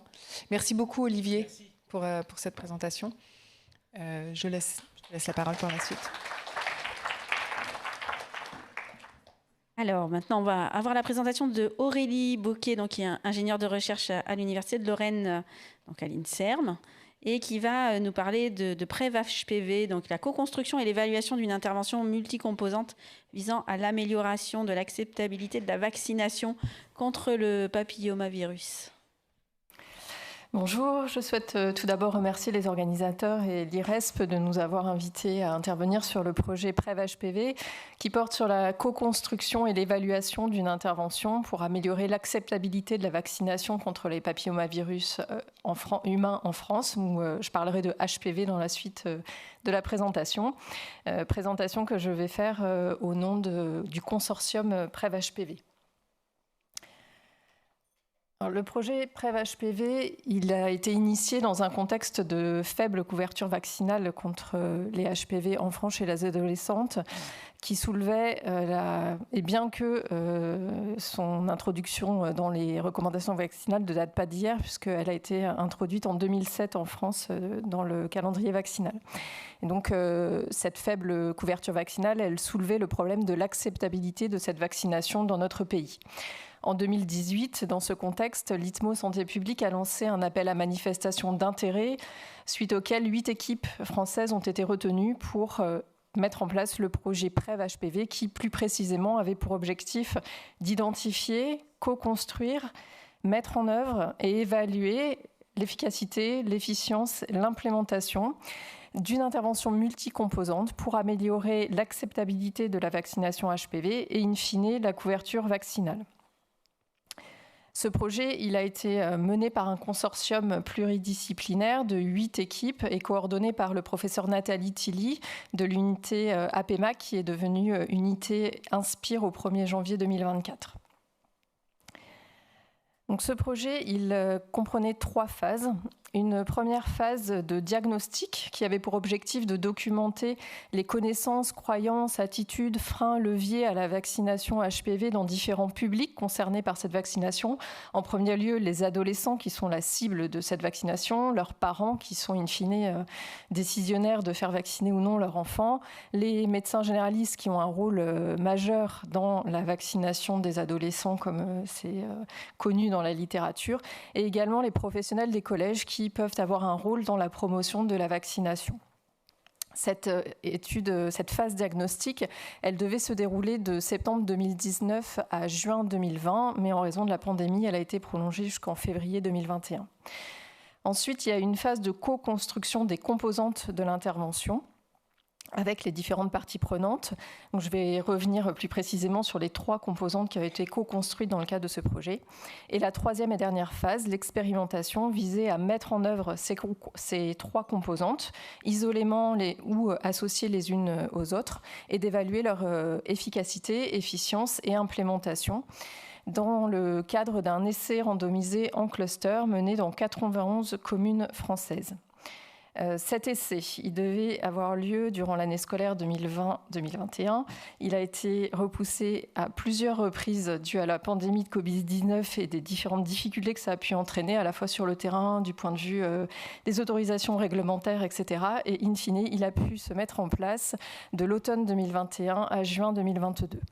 Donc dans la présentation, je vais plus spécifiquement revenir sur la phase de co-construction et la phase d'expérimentation, et au regard du sujet d'aujourd'hui, plus spécifiquement sur la façon dont le contexte a été pris en compte dans ces deux phases. Alors, concernant la co-construction, les composantes ont été définies et co-construites sur la base de la littérature et également sur la base de l'ensemble des résultats de la phase diagnostique qui, comme vous l'avez vu, portait sur de multiples thématiques, multiples aspects et différentes populations. Les trois composantes ont été les suivantes. Donc, 2 composantes qui étaient amenées à être mises en place en milieu scolaire, dans les collèges. Une première composante d'éducation, motivation, mobilisation, qui visait à la fois les adolescents en priorité, mais également leurs parents, et qui visait à augmenter la demande de vaccination au regard d'une typologie qui est utilisée au niveau international. La deuxième composante en milieu scolaire était la composante facilitation d'accès, qui visait donc les adolescents et avait pour objectif d'améliorer l'accessibilité à la vaccination HPV en la proposant gratuitement en milieu scolaire. À noter que dans le projet, il a été décidé pour des raisons d'éthique et de promotion de la santé de systématiquement mener la composante éducation avant de mener la composante facilitation d'accès. La troisième composante concernait la formation des médecins généralistes et visait à améliorer l'offre de vaccination. Pour co-construire ces composantes, il y a différents principes qui ont été adoptés. D'une part, l'objectif, c'était de maximiser l'atteinte des populations cibles, l'adoption, l'implémentation et la durabilité de l'intervention, et tout ça en prenant en compte le contexte de mise en œuvre. Alors, quelques exemples au niveau de ce contexte. Ce qui était connu au départ, c'était en particulier la faible disponibilité des infirmières scolaires en milieu scolaire, au collège. Certains collèges n'ayant pas du tout d'infirmières scolaires, et dans la plupart des collèges, ça se compte en demi-journée ou en journée, mais très rarement à temps plein. D'autre part, en médecine générale, on connaît également le contexte, très peu de disponibilité des médecins à consacrer à leur formation. Et on a également appuyé cette co-construction sur les résultats issus de la phase diagnostique en termes de connaissances, de perception, etc., des différents publics. Concrètement, en pratique, pour chaque composante, un groupe de travail a été constitué avec des membres du consortium et des représentants des différentes parties prenantes, professionnels de l'éducation nationale, médecins généralistes, pour la composante facilitation d'accès, des représentants de centres de vaccination. Ces groupes se sont réunis mensuellement pour définir le contenu des composantes et élaborer les différents outils de ces composantes. Le processus de développement a été itératif, donc des outils version bêta ont été produits, resoumis aux parties prenantes, et à différentes étapes aussi, il y a eu de la consultation d'autres parties prenantes, en particulier des adolescents et des parents qui ont été consultés sur certaines versions des outils avant de les consolider. Quelques exemples pour chacune des composantes. Donc la mise en page n'est pas conforme à ma version initiale, mais j'espère que vous arriverez à lire quand même. La composante éducation, motivation, mobilisation, elle comprenait différentes activités. Le cœur de cette composante, c'était vraiment l'éducation, l'information, la mobilisation des adolescents. Et pour cela, on a développé une trame d'animation de séances, deux séances de 2 fois 2 heures.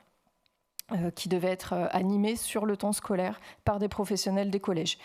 Et pour aider les professionnels à animer ces séances, on a développé différents outils, une formation en ligne sur les HPV, la vaccination, les différents outils créés, un guide d'animation également qui était fourni aux professionnels, qui proposait une trame pour chacune des séances de façon assez détaillée. Et on fournissait l'ensemble des outils qui étaient inclus dans ce guide d'animation. En particulier, un jeu sérieux a été développé dans le cadre du projet, donc un jeu sérieux pour apprendre de façon ludique sur les HPV HPV, la vaccination, et aussi inciter les adolescents à en parler avec leurs parents. Et des vidéos ont également été produites dans le cadre de ce projet, spécifiquement ciblées pour les collégiens. Ce sont des vidéos qui ont été faites dans le cadre d'un concours lancé auprès des étudiants en santé. Et donc, 6 petites vidéos attractives pour les collégiens ont été produites et mises à disposition des intervenants. Ces séances, on a essayé de prendre en compte le contexte dans la co-construction, outre ce que je vous disais tout à l'heure sur la disponibilité des personnels, mais on voulait quand même que ces séances elles puissent être animées au maximum par les ressources internes des collèges, en vue ensuite de faciliter une potentielle généralisation de l'intervention. Donc ces séances, elles pouvaient être animées par les infirmières scolaires, mais on a vu qu'elles étaient très peu disponibles, donc elles pouvaient également être animées par des professeurs, professeurs de SVT, mais pas que. Il y a des professeurs d'autres matières qui ont été impliqués et qui ont pu se former grâce à la formation en ligne et aux outils qu'on avait fournis. Et par ailleurs, les contenus de ces différents outils ont vraiment été adaptés au contexte de mise en œuvre et adaptés en fonction des résultats de la phase diagnostique qu'on a pu obtenir en population adolescente et auprès des parents. Concernant la facilitation d'accès, il s'agissait d'organiser une ou plusieurs journées de vaccination au sein même des collèges pour proposer la vaccination gratuitement. Alors une ou plusieurs, ça dépendait du nombre d'enfants à vacciner, avec systématiquement l'intervention d'une équipe mobile externe d'un centre de vaccination de proximité. L'ensemble des outils utiles pour organiser ces journées ont été co-construits dans le cadre du groupe de travail. Il s'agissait notamment de la notice d'information et du consentement à destination des parents, d'une affiche, comme vous voyez à l'écran, qui était apposée dans les collèges. Il y a un certain nombre de courriers post-vaccination qui ont également été élaborés et remis aux adolescents vaccinés après l'administration du vaccin, à destination des parents, du médecin généraliste et du pharmacien.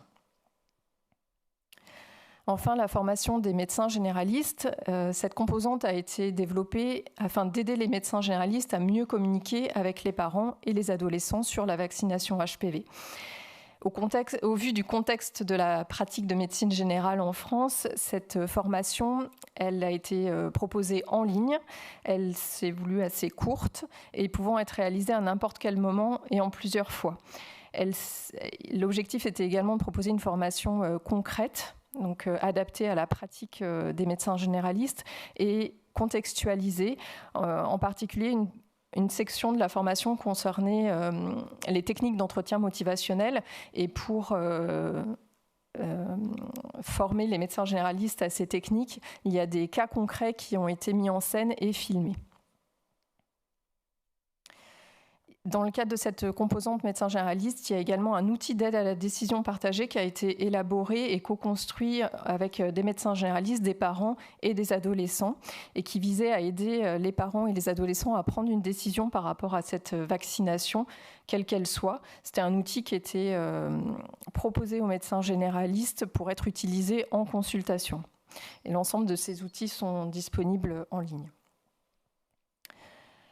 Donc on a vu comment le contexte avait été pris en compte dans la phase de co-construction. On va voir maintenant comment il a été pris en compte dans la phase expérimentale, avec tout d'abord au niveau du protocole. Il y a des éléments de contexte qui étaient anticipés et qui ont pu être pris en compte, notamment par un schéma d'étude pragmatique, c'est-à-dire que l'essai il a été fait de façon à s'adapter à la vie réelle et il n'a pas été mené dans des conditions expérimentales idéales. On a vu dans la phase de construction qu'on s'est notamment appuyé sur les ressources internes des collèges. En tout cas, c'était l'ambition initiale. L'aspect pragmatique, s'est aussi traduit par un certain degré de flexibilité dans la mise en œuvre de l'intervention pour s'adapter au contexte. Pour l'éducation, motivation, mobilisation, on a notamment autorisé une certaine flexibilité par rapport au nombre de classes de 4e, 3e. Le protocole prévoyait que l'intervention soit mise en place dans l'ensemble des classes de 4e, 3e, mais ça n'a pas toujours été le cas.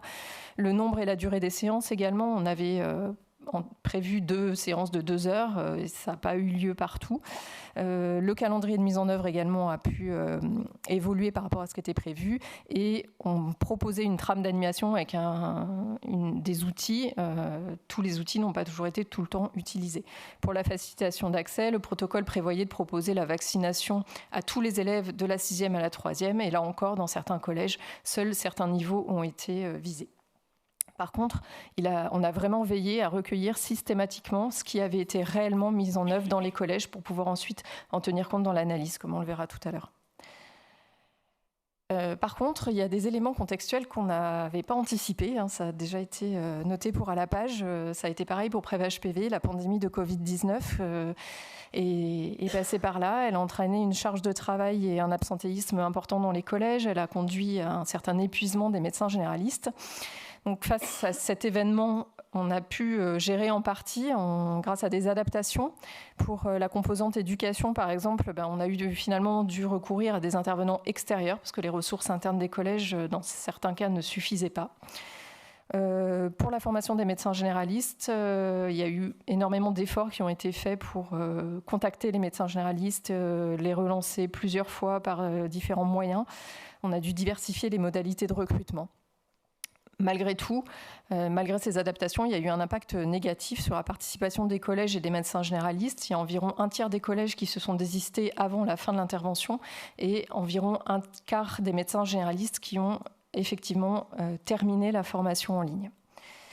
Une autre difficulté qui n'avait pas été anticipée, ou en tout cas pas à ce niveau-là, c'est la difficulté à atteindre les parents. On avait prévu d'organiser des réunions en ligne. Alors on avait proposé différents créneaux. Chaque collège avait différents créneaux proposés. Et on a eu une participation extrêmement faible des parents. Et bon, face à ça, une des solutions, ça a été de finalement enregistrer ces réunions et de mettre en ligne un replay sur le site HPV Game, sur lequel il y a toutes les ressources du projet. Donc on a vu dans le protocole comment le contexte a été pris en compte. On va voir maintenant au niveau de l'évaluation. Alors pour l'évaluation de l'efficacité, on a fait 2 types d'analyses. Une analyse qui ne tient pas compte de ce qui a réellement été mis en œuvre sur le terrain et une analyse tenant compte de ce qui a été mis en œuvre en calculant une dose d'intervention pour chacune des composantes. Alors, les résultats montrent que dans les 2 cas, pour les 2 types d'analyse, la facilitation d'accès, elle est associée à une augmentation significative de la couverture vaccinale chez les adolescents résidant dans la commune du collège, 2 mois après la fin de l'intervention. Et cet effet, il est plus important quand on prend en compte la dose d'intervention. Concernant la formation des médecins généralistes, on observe un effet significatif positif sur la couverture vaccinale uniquement lorsqu'on prend en compte la dose d'intervention.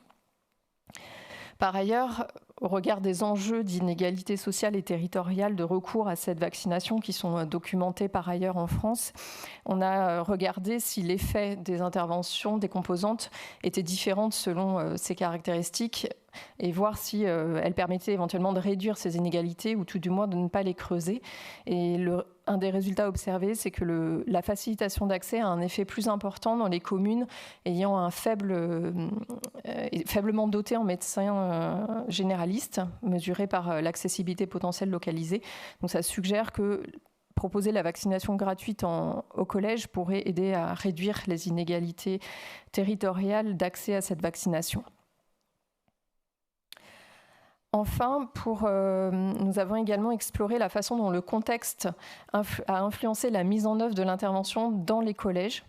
Alors, on a mené des focus group avec des professionnels de collège qui ont mis en place les 2 interventions, à la fois l'éducation, motivation, mobilisation et la facilitation d'accès. Je rappelle que dans les collèges ayant eu la facilitation d'accès, il y a toujours eu en amont les séances d'éducation auprès des élèves. Et nous avons réalisé une analyse thématique en utilisant un cadre permettant de classer un peu ces différents facteurs contextuels. L'analyse de ces freins et leviers est vraiment importante dans une perspective de généralisation d'une intervention pour aider à formuler des recommandations. Alors, je ne vais pas rentrer dans le détail des résultats, mais vous donner quelques exemples. Donc, au niveau du contexte externe, des collèges, outre la Covid-19 qui a été un événement critique non anticipé, des résultats montrent également que le contexte réglementaire est important. Il peut constituer un levier comme un frein. Au niveau d'un levier, on a constaté que l'intervention était en accord avec le programme scolaire. Enfin, ça a été rapporté par à la fois des enseignants et des principaux de collège, et ça a vraiment été un levier. Ça s'inscrivait complètement dans le programme de l'éducation nationale. Donc ça a vraiment facilité sa mise en œuvre. À l'inverse, le fait que ce ne soit pas obligatoire, ça rentre en concurrence avec beaucoup d'autres choses qu'il y a à faire dans les collèges. Et donc, il y a notamment une professionnelle qui nous dit, comme il n'y a pas d'obligation, à un moment donné, il faut aussi qu'on cible les informations importantes des autres. Il y a une concurrence entre les différentes activités et thématiques à conduire au sein des collèges. Autre exemple, le contexte interne au collège. Alors, notamment les ressources disponibles. Donc, il y a les aspects financiers qui rentrent en ligne de compte, mais également des ressources matérielles et équipements. En particulier, notre composante éducation, motivation, mobilisation, pour être attractive pour les adolescents, elle s'appuyait sur des outils numériques, donc, qui nécessitaient du matériel informatique, une connexion Internet. Et ça, dans les collèges, en tout cas dans tous les collèges, c'est pas gagné. Il y a beaucoup de collèges qui ont des difficultés, qui n'ont pas assez de matériel ou du matériel un peu endommagé, ou une connexion Internet qui fonctionne très très mal. Donc ça, c'est vraiment une difficulté. Et pour terminer, je voulais rapidement passer sur les résultats qui montrent qu'il y a de nombreux individus, nombreux acteurs qui rentrent en ligne de compte dans la mise en œuvre d'une telle intervention, que ce soit au niveau éducation nationale, aux différents échelons, comme tous les professionnels dans les collèges, et qu'il est vraiment important de prendre en compte leurs attitudes vis-à-vis de l'intervention, leur motivation, leur perception, et qu'il faut vraiment impliquer tout le monde et qu'il y ait une bonne communication au sein de l'établissement pour mettre en place ce type d'intervention. Voilà, donc en conclusion, l'intervention PrEV-HPV, elle a été co-construite avec les différentes parties prenantes en tenant compte du contexte de mise en œuvre, tant au milieu scolaire qu'en médecine générale. La phase d'expérimentation, elle a pu prendre en compte certains éléments contextuels grâce à un schéma d'études pragmatique en particulier, mais on a également été confronté à des éléments non anticipés qui ont seulement en partie pu être gérés par des adaptations. Et enfin, on a mis en évidence que différents freins et leviers contextuels interviennent dans l'implémentation de ce type d'intervention au collège. Voilà, je voudrais remercier vraiment toutes les personnes qui ont soutenu le projet depuis son début en 2018 et qui ont été impliquées dans la mise en œuvre, et vous indiquer que tous les résultats du projet, que ce soit les publications ou les outils, sont disponibles sur le site de l'IRESP. Alors, je vous remercie.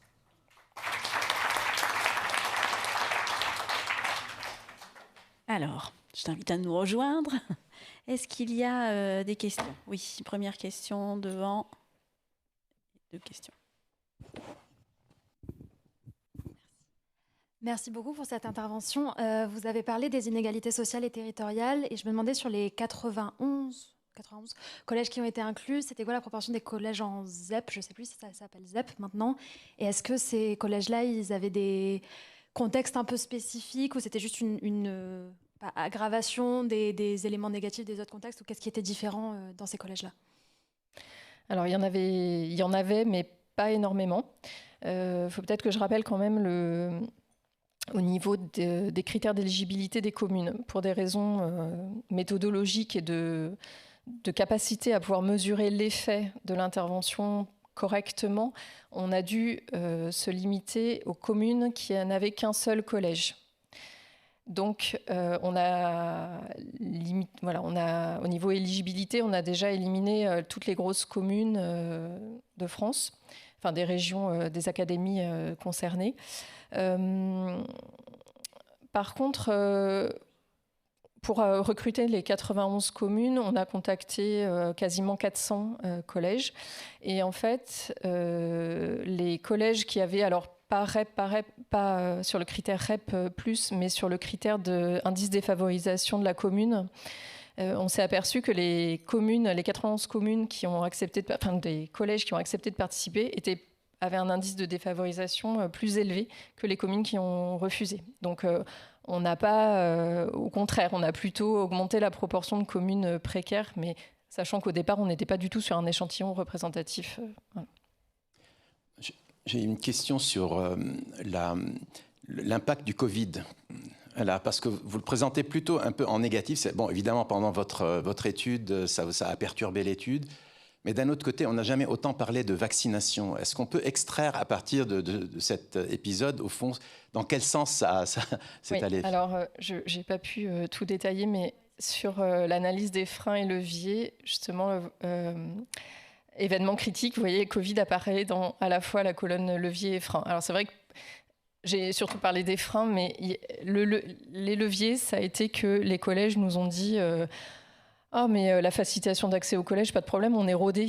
On a fait les tests, on a fait les vaccinations. Certains collèges avaient fait dans leur...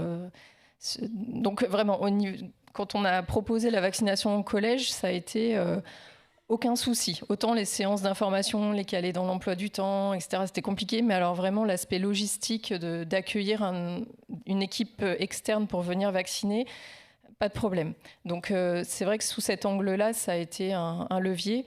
Par contre, le frein, ça a été pour conduire la recherche, mais aussi il y a eu l'aspect, pour les parents, il y a eu une confusion, enfin pour certains parents, en tout cas, c'est sorti là dans les entretiens avec les professionnels des collèges. Certains parents, quand ils ont vu les papiers sur la vaccination HPV, ils ont confondu avec la vaccination Covid. Donc pour certains, ça a été, ils ont rejeté sans vraiment comprendre. En fait, ils étaient saturés par vaccination Covid et voilà.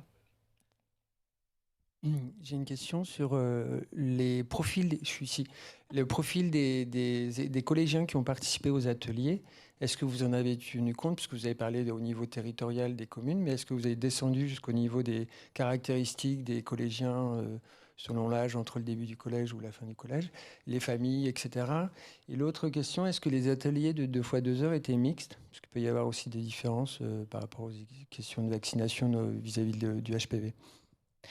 Alors en fait, comme les séances, elles étaient organisées sur le temps scolaire par des professionnels des collèges dans la plupart du temps, tous les élèves participaient. Enfin, on n'a pas eu Enfin, il y a eu l'absentéisme, mais l'absentéisme global, pas lié à la séance. Donc en fait, on considère qu'on a quasiment touché tous les élèves de 4e, 3e qui étaient visés par cette composante-là. Et après, oui, les ateliers étaient mixtes. Après, c'était à l'appréciation des animateurs. Enfin, voilà, ils géraient, s'il y avait des questions un peu spécifiques filles-garçons, c'était à eux de gérer la façon de répondre pour pas que... Mais en tout cas, c'est pas quelque chose qui est remonté comme un frein, que ce soit des ateliers mixtes. Alors, il y a une question dans la salle, puis après, j'en aurai une sur le chat. Oui, merci. Dans votre présentation, vous avez mentionné l'implication des outils des jeux sérieux, pardon. Et c'est vrai que la part des outils digitaux dans le domaine de la santé, c'est de plus en plus débattu. Et du coup, je me demandais, dans le bénéfice observé, est-ce que vous avez pu regarder la contribution des différents éléments, et notamment la contribution des jeux sérieux au bénéfice de votre intervention? Oui et non. Non, on peut pas. Enfin, le design, en tout cas, n'était pas conçu pour permettre d'évaluer, de quantifier vraiment l'impact de cet outil-là au sein de la composante éducation, motivation, mobilisation. Par contre, on a, dans les focus group, auprès des intervenants, on a vraiment passé en revue les différents outils pour voir comment les intervenants les avaient eux-mêmes perçus et quelle était leur perception de l'impact sur les élèves. Et les retours étaient très positifs. Il y avait vraiment... ils trouvaient que ça avait... Enfin, même au niveau des mécanismes d'impact, il y a vraiment des choses très fines qui sont ressorties, comme ça renforce les connaissances qu'on avait pu voir dans les vidéos avant. Enfin, vraiment, c'était bénéfique. Après, savoir vraiment quel effet, sur l'ensemble, parmi l'impact global de l'intervention, quel est l'effet du jeu sérieux, ça, c'est pas possible. Et puis, il y avait un questionnaire de satisfaction qui était posé aussi à la fin du jeu sérieux, donc qui était complété par les adolescents. Et là, les résultats sont aussi positifs. Alors, j'ai une question dans le chat, parce qu'on va en prendre quand même des questions du chat. Une question qui porte sur le consortium, c'est-à-dire comment finalement le contexte de consortium, parce que tu l'as montré, effectivement qu'il y avait plusieurs équipes, mais dans quelle mesure ça a impacté positivement ou négativement à la réalisation du projet? Est-ce que ça a été un frein ou finalement un levier? Alors, moi, j'ai rejoint le projet début 2021, donc j'étais pas là aux toutes premières réunions. Et donc, de mon point de vue, ça s'est très bien passé. Il y a eu un comité de pilotage chaque mois. Il y a eu vraiment de l'interdisciplinarité dans le sens où il y avait une équipe en psychologie de la santé, une équipe vraiment médecine générale, une équipe économie de la santé. Donc il y a Morgane Michel dans la salle qui va s'occuper de l'évaluation de l'efficience, et tout ça c'est bien passé. Après ce serait Nathalie Tilly qui a coordonné le consortium depuis 2018 serait mieux placée pour apporter un retour d'expérience sur cette démarche. Très bien, merci. Alors il y a encore une question dans la salle, je ne sais pas si vous avez un micro. Oui, si, c'est bon. Oui. Moi, j'ai une question concernant les campagnes de vaccination HPV qui se déroulent actuellement cette année dans les collèges. Est-ce que vous savez si votre étude les résultats de cette étude ont été utilisés pour améliorer ou prévoir la mise en œuvre de ces campagnes de vaccination, s'il y a un lien du coup entre ça, et si oui, est-ce que vous avez un suivi justement, vous faites une évaluation des campagnes actuelles? Le projet, il a en partie contribué à la décision du gouvernement de généraliser les campagnes de vaccination en milieu scolaire, mais le calendrier ne colle pas tout à fait. Les résultats sur les faits viennent juste d'être publiés, donc on avait des signaux positifs, mais on n'avait pas les résultats vraiment consolidés. Mais ça a pu contribuer parce que les retours, la décision a été annoncée en février 2023 et nous, le terrain s'est terminé en juin 2022, et voilà, tout s'était très bien passé, les retours étaient plus positifs, mais on n'avait pas encore vraiment l'impact qui était mesuré. Et par ailleurs, il y avait aussi une expérimentation en région Grand Est qui avait été menée, alors pas avec un design d'évaluation comme celui-ci, mais il y avait eu quand même une démarche évaluative et qui montrait également des résultats favorables. Donc je pense que la décision du gouvernement s'est appuyée sur ces éléments-là. Et là, l'analyse des résultats, des freins, leviers, etc. vient juste de se terminer. Donc, je pense que c'est des éléments qui vont aider peut-être à améliorer certaines choses dans les campagnes en milieu scolaire. Je voulais rajouter quelque chose aussi. J'ai pas de connaissances. Je ne crois pas que Santé publique France ait encore publié de résultats sur l'effet des campagnes de vaccination qui ont eu lieu depuis septembre dernier dans les collèges sur la couverture vaccinale. Je crois qu'il y a une enquête qui va être menée prochainement. Donc voilà, ça va être. Je pense que dans les mois à venir, on aura un retour et on pourra peut-être croiser avec les résultats du projet pour voir quelles pistes d'amélioration peuvent être mises en œuvre. Bien, merci beaucoup Aurélie, parce qu'on arrive au bout de notre temps. Merci.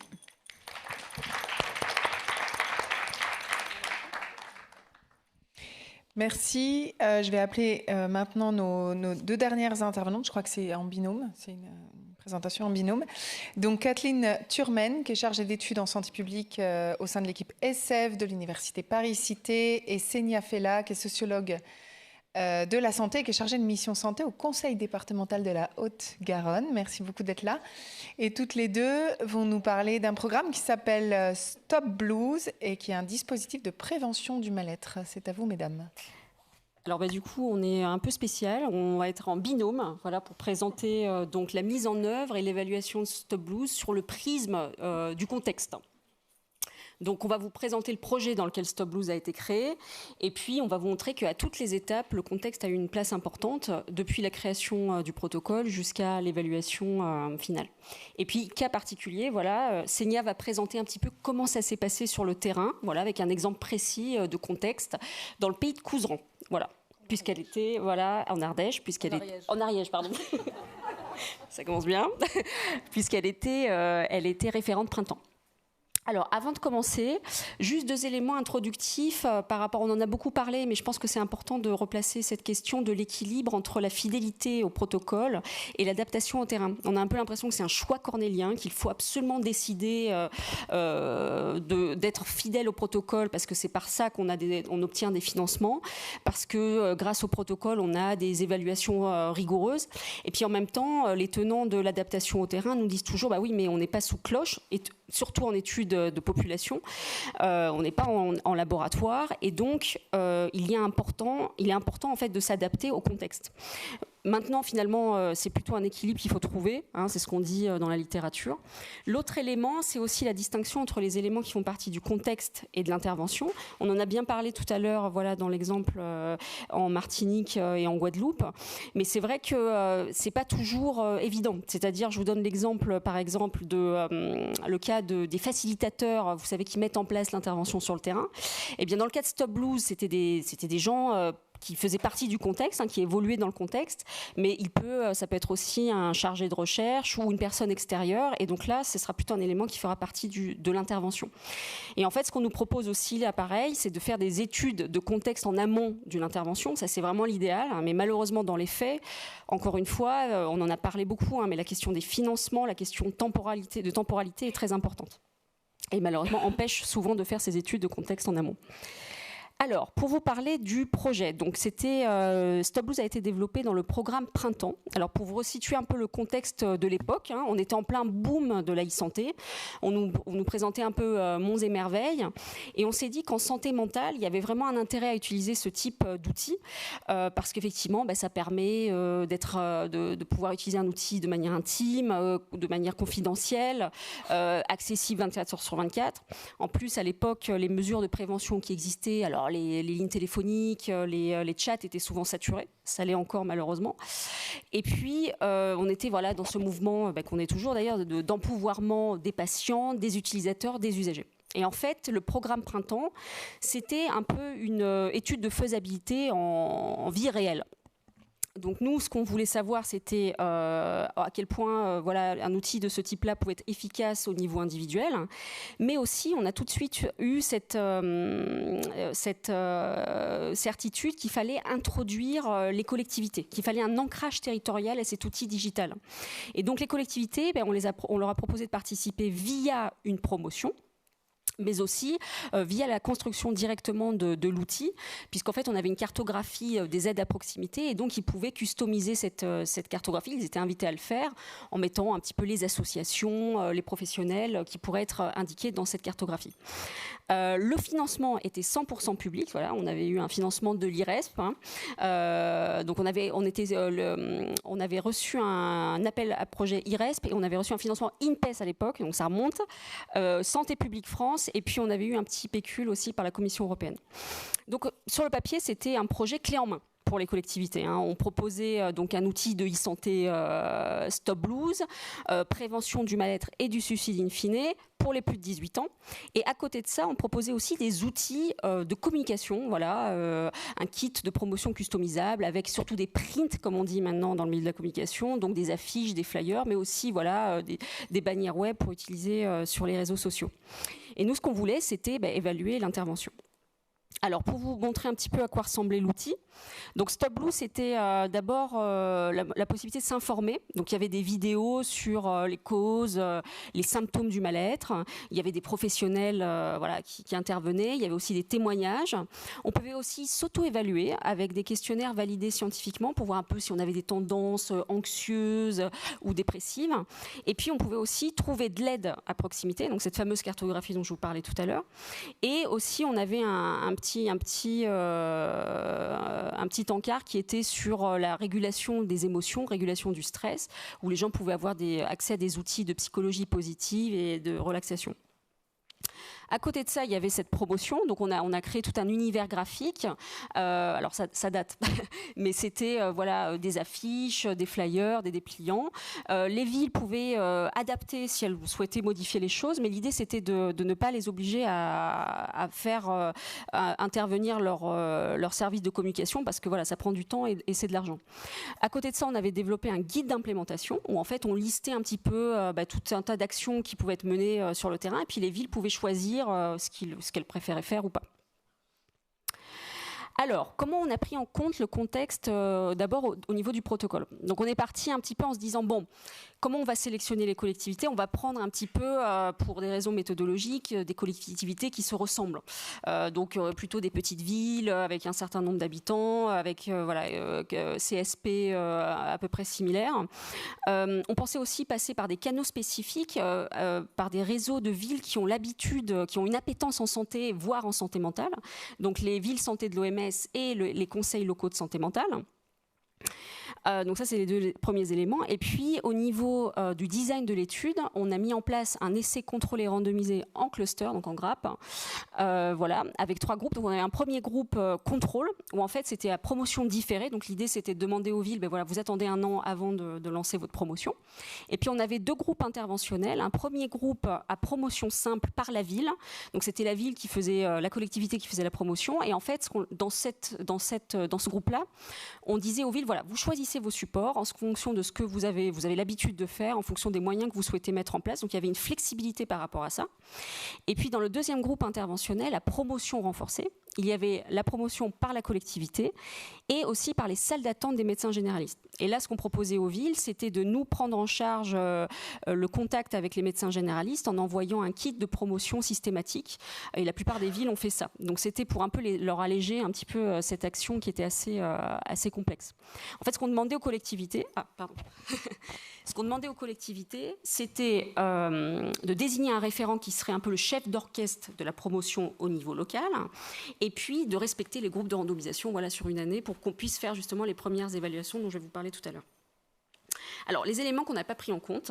Donc, premièrement, au niveau de l'équipe de recherche, ça a été vraiment le développement de l'outil. On n'était pas du tout des experts en informatique. Et en fait, c'est un outil qui a pris non seulement du temps, mais aussi qui était très coûteux. Et malheureusement, ça s'est fait un petit peu aux dépens des autres aspects de l'intervention. Côté collectivité, 2 éléments importants à noter. Donc déjà, il y a eu un énorme engouement par rapport au projet. Et en fait, évidemment, on a eu des tonnes de villes, de comités de communes, des petites communes, des plus grosses. Enfin voilà, il y avait de tout. Donc des contextes très variés qui ont proposé de participer. Et donc, on a intégré tout le monde. Et dernière chose, par rapport aux conseils locaux de santé mentale, en fait, c'était des structures qui étaient en pleine construction et qui étaient en recherche un peu identitaire sur le plan du paysage organisationnel local et qui n'avaient pas forcément ni l'habitude de mettre en place des interventions de ce type-là et qui avaient un peu de mal à se positionner, et ça a aussi provoqué des éléments qu'on n'avait pas pris en compte. Alors, au niveau de l'évaluation, comment on a pris en compte le contexte? Alors, on a proposé 2 définitions. Une première définition, en fait, qui s'appuie sur des éléments tangibles, faciles à mesurer. Voilà, ça va être des critères de géographie, de population, nombre d'habitants, CSP. Donc là, dans cette définition-là, on a plutôt utilisé des méthodologies d'évaluation quantitative. Nous avons utilisé une analyse des correspondances multiples, une ACM, en fait, qui permet de trier beaucoup de données et de voir un petit peu quelles sont les variables qui sont associées entre elles. Ça permet en fait de visualiser un petit peu des groupes de collectivités, des typologies de collectivités particulières et qui peuvent être associées à un type de promotion. Autre définition, là qui est plus abstraite, plus difficile à mesurer, qui tient à tout ce qui est des organisations et des individus qui les composent, des relations qu'il y a entre elles. Et donc là, c'est plus par des méthodologies qualitatives, des entretiens ou des observations participantes. C'est ce qu'on a fait nous auprès des référents et auprès de la manière dont on a observé comment l'intervention s'est mise en place dans les différentes collectivités. Et donc là aussi, c'est une autre manière. Donc on a combiné un peu ces 2 manières de définir le contexte. Alors, pour vous donner brièvement quelques résultats, pour l'ACM, en fait, on a distingué 3 types de collectivités. Donc, un premier type de collectivité qui était plutôt urbaine, favorisée, contexte plutôt privilégié, avec des réseaux de professionnels de santé et de santé mentale qui fonctionnaient, qui se connaissent, les gens ont l'habitude de travailler entre eux. Et ces villes-là ont plutôt mis en place une promotion qui était qualifiée de digitale. Donc, plutôt, un peu dans la ville numérique, avec plutôt des outils et de la communication digitale. Ces villes-là ont eu des taux d'utilisation de Stop Blues les plus importants. Ensuite, il y avait un deuxième groupe de collectivités. Là, on était plutôt en zone périurbaine, des collectivités moins privilégiées, où là, en fait, les réseaux de professionnels de santé étaient un petit peu moins... il était surtout...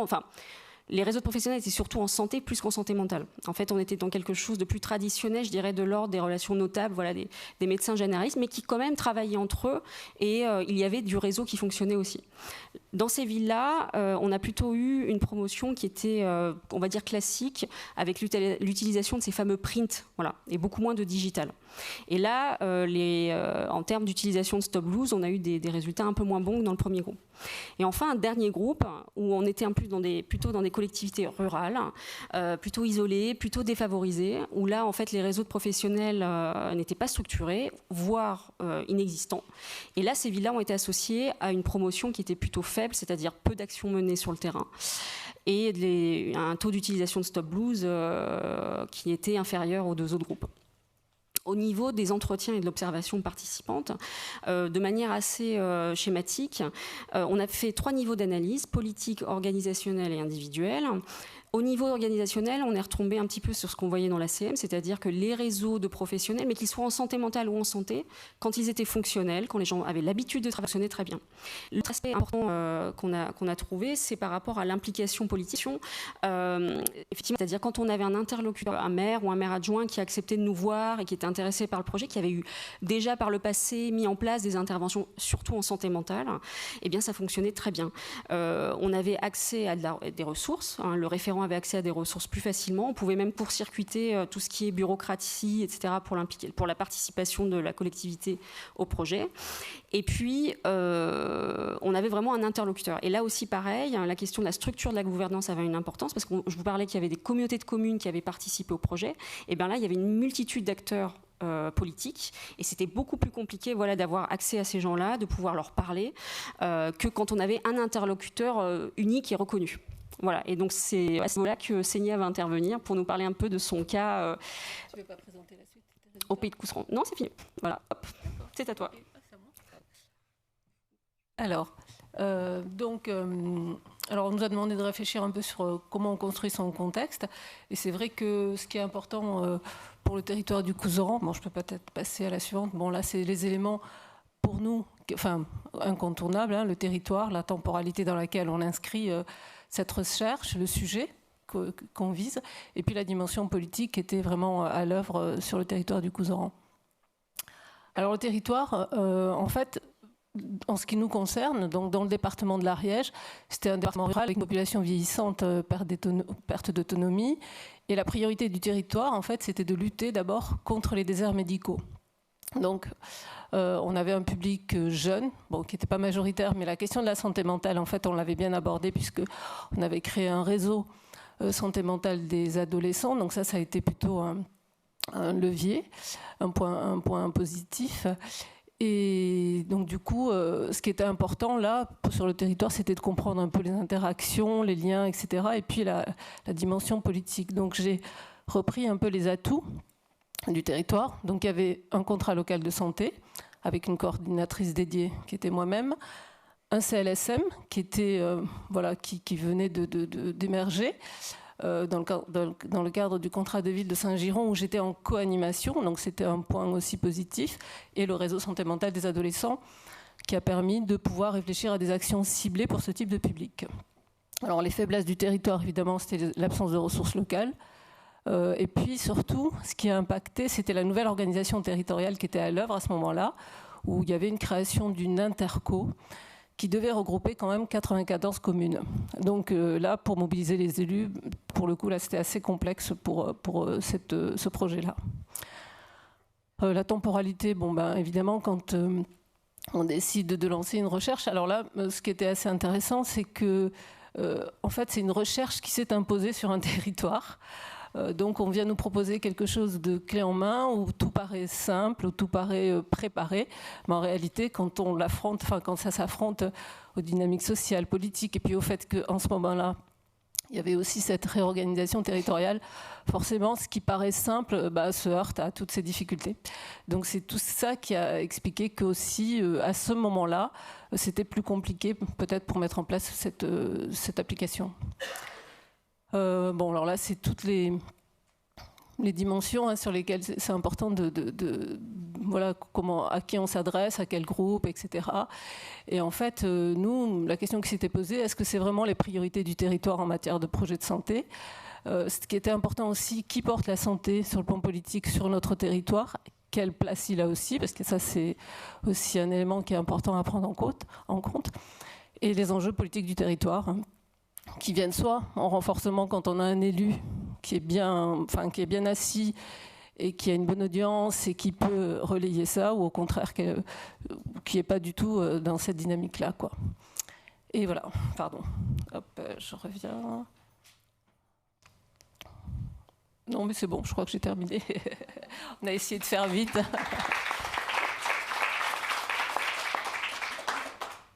Merci beaucoup à notre binôme. Est-ce qu'il y a des questions dans la salle ? Je n'en vois pas sur le chat à ce stade.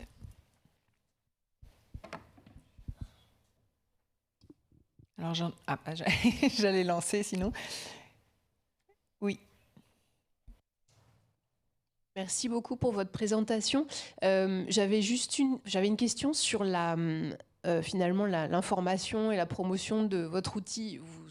Si j'ai bien compris, vous êtes passé par selon les lieux, mais des affiches et des informations au niveau des médecins généralistes. Comment est-ce que vous avez choisi ces outils de promotion ? Est-ce qu'il y a eu derrière une réflexion au niveau de la recherche, etc. Oui, justement, j'étais en train de me dire, j'en avais pas parlé. Tout a été créé à partir d'une revue de littérature et des groupes de travail. Des groupes d'experts essentiellement, avec quelques représentants de patients. Mais effectivement, on était plus avec des groupes d'experts. Et effectivement, avec l'évaluation, on s'est rendu compte qu'on aurait peut-être effectivement dû développer plus d'outils, on va dire, de promotion de type digital, en fait. Voilà. Mais voilà, ça a été basé sur des groupes d'experts, quoi. Si, il y avait une autre main qui s'était... Oui, ouais, Marie. Merci pour votre présentation.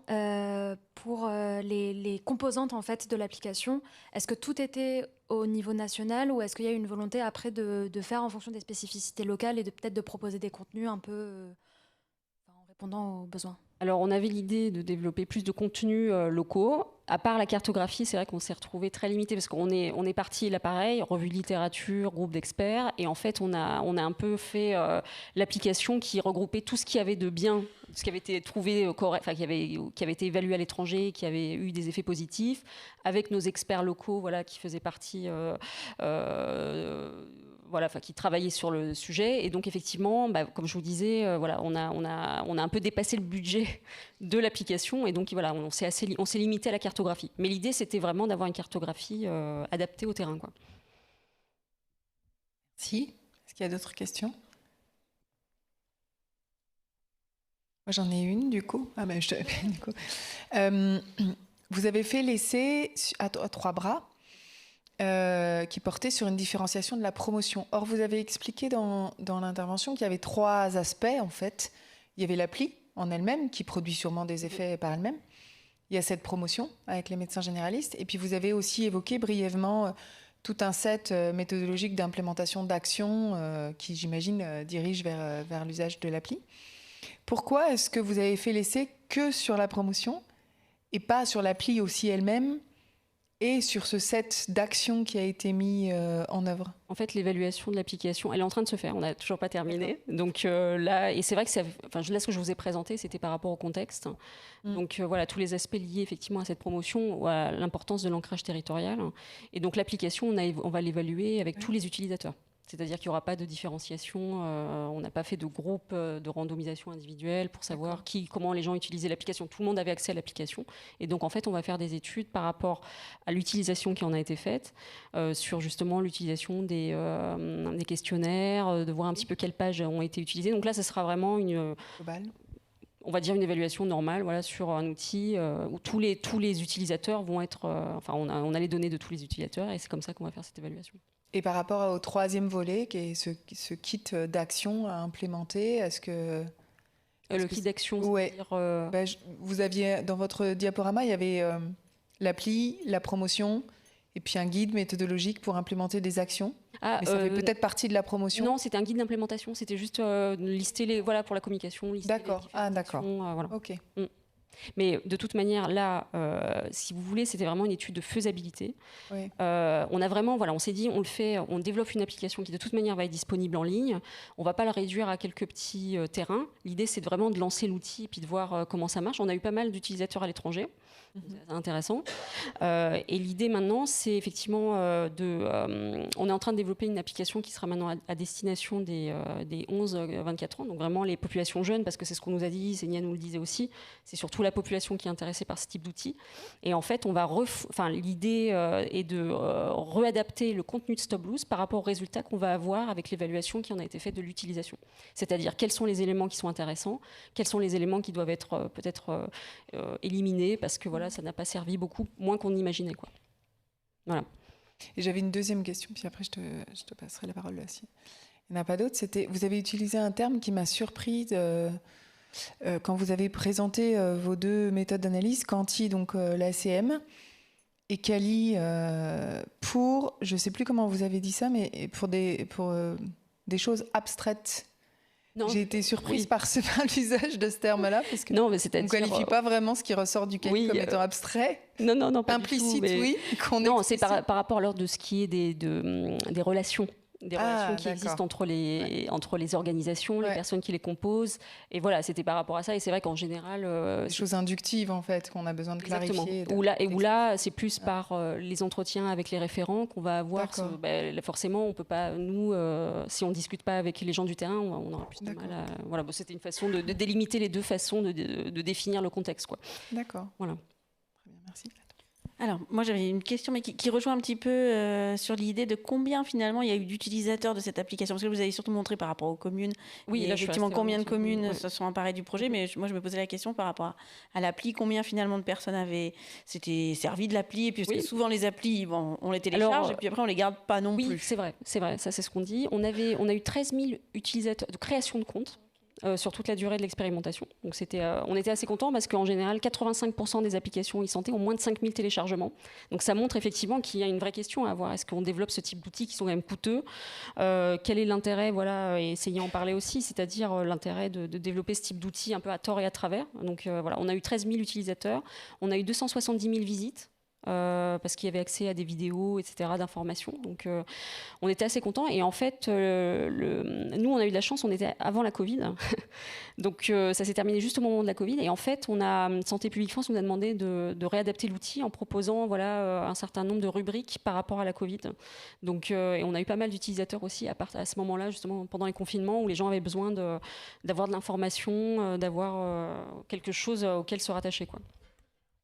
Merci. Et deuxième question, moi je me disais en vous écoutant, mais finalement, pourquoi ne pas proposer aussi aux étudiants à l'université ? Puis c'est vrai que le Covid, en plus, il y a eu énormément de souffrances. Les étudiants ont beaucoup souffert en fait, pendant le Covid, puisqu'ils ont été quasiment confinés. Enfin, il n'y a pas eu de cours à l'université en présentiel pendant quasiment un an. Et moi, je suis professeure des universités et je le vois de façon très, très, très majeure. Et je me disais que cet outil, Stop Blues, ça serait vraiment... Et quand vous disiez qu'effectivement, ça soit plutôt sur une population jeune, mais en tout cas, les étudiants, ça me paraîtrait vraiment intéressant. C'est exactement ça en fait. Il faut vraiment voir Stop Blues comme une étude de faisabilité. C'est-à-dire on est parti, revue de littérature, groupe d'experts, voilà, quelque chose d'assez simple. en se disant on va voir ce que ça va donner. Et ensuite, l'adapter aux populations. Parce que clairement, là, je vous ai donné les résultats un peu bruts. Ce qu'on voit, c'est qu'il faut adapter ces outils-là. Il y a plein de choses on va revoir sur l'utilisation de Stop Blues. On avait pas mal de textes. Maintenant, on s'est dit qu'on garderait surtout des formats vidéo, voilà, et adapter aux populations. Donc, il y avait l'idée. Alors là, on va lancer une étude diagnostique avant de faire le développement de l'application pour les jeunes. C'est l'étude Montalo, voilà, qui va sortir le mois prochain, voilà, où en fait on va questionner les jeunes pour savoir comment ils vont. Et ensuite, on va adapter l'outil en fonction des réponses qu'on aura à cette étude et par rapport à ce qu'on a trouvé sur Stop Blues. On va adapter l'outil Mental Plus, voilà, qui va sortir un peu plus tard, pour que ça soit vraiment adapté aux besoins et aux préférences de cette population-là. Et en fait, on nous avait proposé aussi de développer une application pour les agriculteurs. Donc ça ne s'est pas fait, mais voilà, il y avait cette idée-là. Et aussi pour les personnes âgées. Voilà, donc là aussi pareil, et à chaque fois maintenant en fait, et nous on est reparti sur quelque chose, on s'était basé sur des groupes d'experts, là on travaille vraiment en fait main dans la main avec des jeunes et avec les populations cibles, donc vraiment une étude participative, quoi. Merci beaucoup, c'était très intéressant. Merci à vous. Je vous laisse redescendre. Merci aux 5 du coup orateurs, oratrices de cette table ronde qui, je pense, ouvre bien la voie sur la transférabilité, parce qu'on a sectionné comme ça en table ronde, mais on voit bien qu'on retourne toujours sur les mêmes questions. Et je crois que là, il y a une petite pause qui est prévue. Voilà, 15 minutes de petite pause prévue avant la 3e et dernière table ronde, ou session. Voilà. Merci beaucoup.